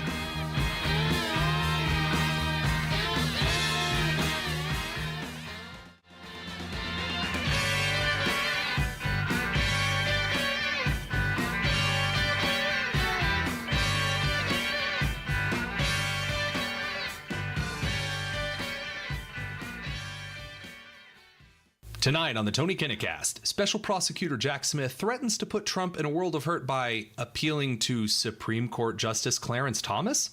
Tune in at 7 p.m. right here or the podcast anytime. The regular season is winding down, but the energy inside Gainbridge Fieldhouse is revved up. Halliburton tries another three. Bang! Pacer fans, we need you to bring your intensity and passion down the home stretch and make your impact felt every game. Step back three. Tyrese got it. Your Pacers look to beat the Heat this Sunday. Only 2 regular season home games remain, and tickets are going fast. Buy your tickets now at Pacers.com. Pacers Heat, Sunday at 5. Denny Smith here for Sundown Gardens and Miss M's Home and Garden. Both nurseries are receiving new loads of new inventory daily. As weather warms, now's a great time to shop plants and get your spring beds ready. This week at Sundown and Miss M's, get 20% off spring interior decor in the garden shop. Both shops on full display. Live north? Well, it's Sundown Gardens at 186 and Spring Mill Road, sundown.gardens.com. Live south? Miss M's Home and Garden on State Road 135, just south of Whiteland Road, missmshomeandgarden.com. Do you get sinus infections, congestion, sinus pressure and pain, above your eyes, below your eyes, sinus headaches? You've gone to the doctor, you've visited urgent care over and over again, and it's always the same thing. Oh, I know. Let's try antibiotics and nasal sprays. But the sinus infections keep coming back. The good news? Relief is possible. How? A minimally invasive procedure done in the office of Indianapolis Sinus Center called balloon sinuplasty. Imagine the relief of not having to deal with your sinus infections anymore. Set an appointment today with Indianapolis Sinus Center and find out if balloon sinuplasty is the solution for you. Call 317-528-9650. 317-528-9650. That's 317-528-9650. Head to the contest page at WIBC.com and enter for your chance to win a pair of tickets to see Jim Gaffigan, Barely Alive Tour, Saturday, October 5th at Clues Memorial Hall. For more info, head to WIBC.com.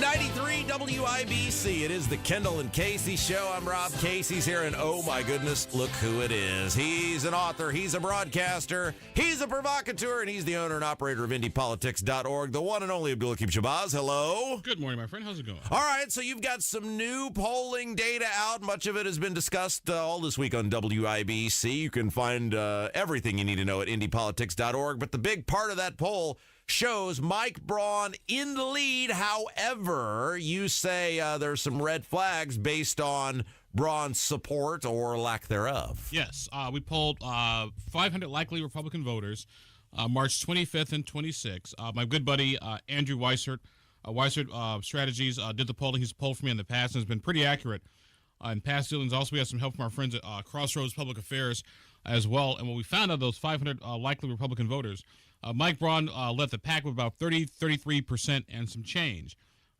Brad Chambers, Eric Doden, Stan Krause were all sort of that 10 to 12%, give or take.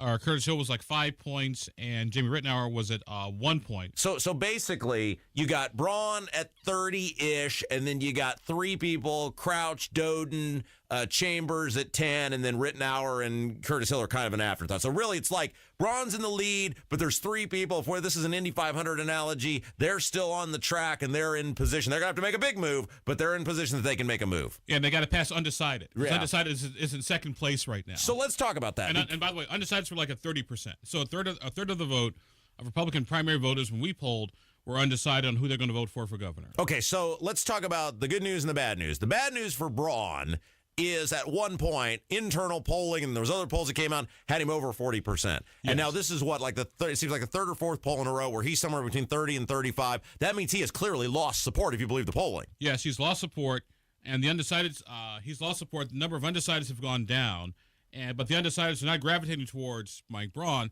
They're being divvied up amongst the top three candidates and a little bit with Curtis Hill as well, which tells me that, like I said, Braun's basically hit his floor in a soon, which is at 33%. And so now the trick is, if you're Suzanne Crouch or Brad Chambers or Eric Doden, to a lesser degree Curtis Hill, how do I get enough of those undecided voters to come to me? Abdul is with us. We're talking about his new polling that's out. You can find it all at IndyPolitics.org. Okay, so that's the bad news if you're Braun, is that you've clearly lost support. However, the silver lining in all of this? You're still the front runner. You are, and there ain't one person you're running against. There's five other people total. There's really three that have a shot that are fighting to get these votes to come at you. So as long as the votes of undecided kind of get divided up evenly, he's still going to win. He may win with 30%, but he's still going to win. Yeah, because remember, in the primary, you don't need a majority of the votes. You just need a plurality. So technically, he could win with like 21%. And some change, so he still got some room to fall. Should their campaign make a big error? I don't think they will. But right now, it's going to be those undecided voters who are going to make a difference. Oh, and by the way, what's also crucial in those undecided voters, we didn't mention this on State House Happenings, but I think it's worth mentioning here, is that Eric Holcomb's approval rating. High tax Holcomb, as you call him. Lockdown McGee. I got a bunch of other names. Eric the Red. Yeah. I got how long you want to go for? Yeah, that guy. Todd Eric McSpenningberg. Yes, that's Duke of Spenningberg. That's Todd Young. Yes. Mixing my analogies here. Hey, I give them the nicknames because I know it bothers them. They've let me know. Eric is about 65% approval ratings. But that's not all that great in a Republican primary. Well, actually, 35% of the people are telling you to rot in hell. That's not all that great of your own party. No, about 25% disagree. The other 10% have no opinion. Well, he's been governor for 8 years or 7.5 years. I mean, he should be able to do better than 65%, shouldn't he? Well, I would argue 65% is a good place to be. You are such a shill for these people, and you have no shame whatsoever. I hurt my back here in all the water. Now, where was I? Oh, yeah. But with undecided voters, Holcomb's approval rating is like 60%. So if you're going to go for the undecided voters, I know it seems sort of fashionable to beat up on Eric Holcomb for this, and this, but if the guy's got 60% approval ratings amongst the voting population that you need, I don't think necessarily beating up on him would be the way to go. And I mentioned this when I did the Putnam County Lincoln Day dinner. How'd that go over? Actually, went over. A lot of people agree with me. Like, hey, I just said, look, this is what Eric Holcomb's numbers are. My advice would be, I would use a different strategy than necessarily beat up on the governor. I would talk about what you're going to do. Now, for specific details, hey, here's how I can improve on what we did. And I always admire your ability to just spin and you never get dizzy. You never get dizzy. I can spin like the guy at the Dunkin' Yo-Yo factory. 35% of the people in his own party do not support him, and you're like, it's looking really good for Eric Holcomb. I love you. You are just unbelievable. Okay, so let's talk about kind of the two people that are most interesting to me in all of this, which is Crouch has kind of been at that 10 to 12. It seems like she's just been stuck there for a while. But Doden and Chambers, the rich kids, it seems have elevated. They were kind of at that 3 to 5 for a while, and now they're at 10-ish. So they're kind of, I guess, the most happy of the people that are in that second-ish tier. Well, let me put it this way. My polling's been out for about a week now, and no one has called to complain. Yeah. Which means they must be relatively happy, or what I put out is consistent with what they had put out.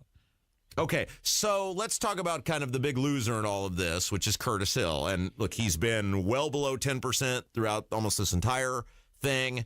He never really caught fire. This will be the third election in a row that he's lost. He ran at convention for Attorney General in 2020, lost, ran for Congress in 2022, I think, and lost. And now this will be governor. I mean, he's got zero chance to win this based on the numbers we've seen. This is an incredible fall from a guy who, when he was elected Attorney General in 2016, everybody said that's the next guy who will probably be governor of the state of Indiana. He also was the highest vote getter that year as well. I would argue Curtis's downfall, or the start of Curtis's downfall, was, and because I remember we had a conversation because their team asked me to come be their communications director. I was like, no, you guys are probably gonna need a friend on the outside. Wait. They offered you a job? Yep. Oh. It happens more often than you think. Good move not taking that one. Yeah, me working for Todd Rokita. Yeah, exactly. But the thing about Hill was, I was like, no, just come here. Like, your first couple years, don't make waves. Just learn where the bathrooms are, learn how the players are. And by the way, you're an African-American Republican. You're the highest vote getter in the state of Indiana. Go get friends in the legislature. Go do their charity events, their fundraisers, their Lincoln Day dinners, and just go build up your shit. So if you're going to run for governor, you've got the infrastructure already built up. Curtis didn't do that, got in a fight with the governor, and then we all know how the rest of that story. And it's not that he had political disagreements. It's sort of maybe the way he handled it and went about it. And you're right. And this is one of the reasons, and Merritt and I have talked about this many, many times, that I did not run for state senate, because I would have won, and then what? Because you know me, I don't have the ability to not take a foot off the gas. And then you just end up pissed off and isolated and probably kicked out of the caucus. By the way, that would have been the best part if Jim Merritt had to kick me out of the Republican caucus. But the point of all this is, you're not going to get anything done. It takes a certain sort of style and personality in an administrative role, which is largely what the Attorney General is, to maneuver through the State House, and Curtis didn't have the ability to do that. When I was in elementary school, we had a little check mark that says works well and plays well with others. Well, and it's not saying that compromise your principles or your views or whatever, but there's a way you got to go about trying to maneuver and get things accomplished. It's a difference between, and we're all married men here, it's the difference between saying, honey, you gained weight, or honey, how about we go for a walk and get some fresh air? That is the difference between those two approaches. Are you working this weekend? What are you doing? Yes. We're going to talk to our pollster, Andrew Weissert. We also hear from 4 of the candidates for governor who are at the Putnam County Lincoln Day, and also my good friend Matthew Sosi. All right. Dual at Large, 1 to 3 Saturday here on WIBC. You're the best. Thank you. Thank you. That's going to do it for us today. Be sure to stick around. Tony Katz coming up next. Yes, thank you to Casey. Thanks to Kevin. And thank you most importantly to you, the listener. Without you, there is no us. It's Kendall and Casey Show, 93 WIBC.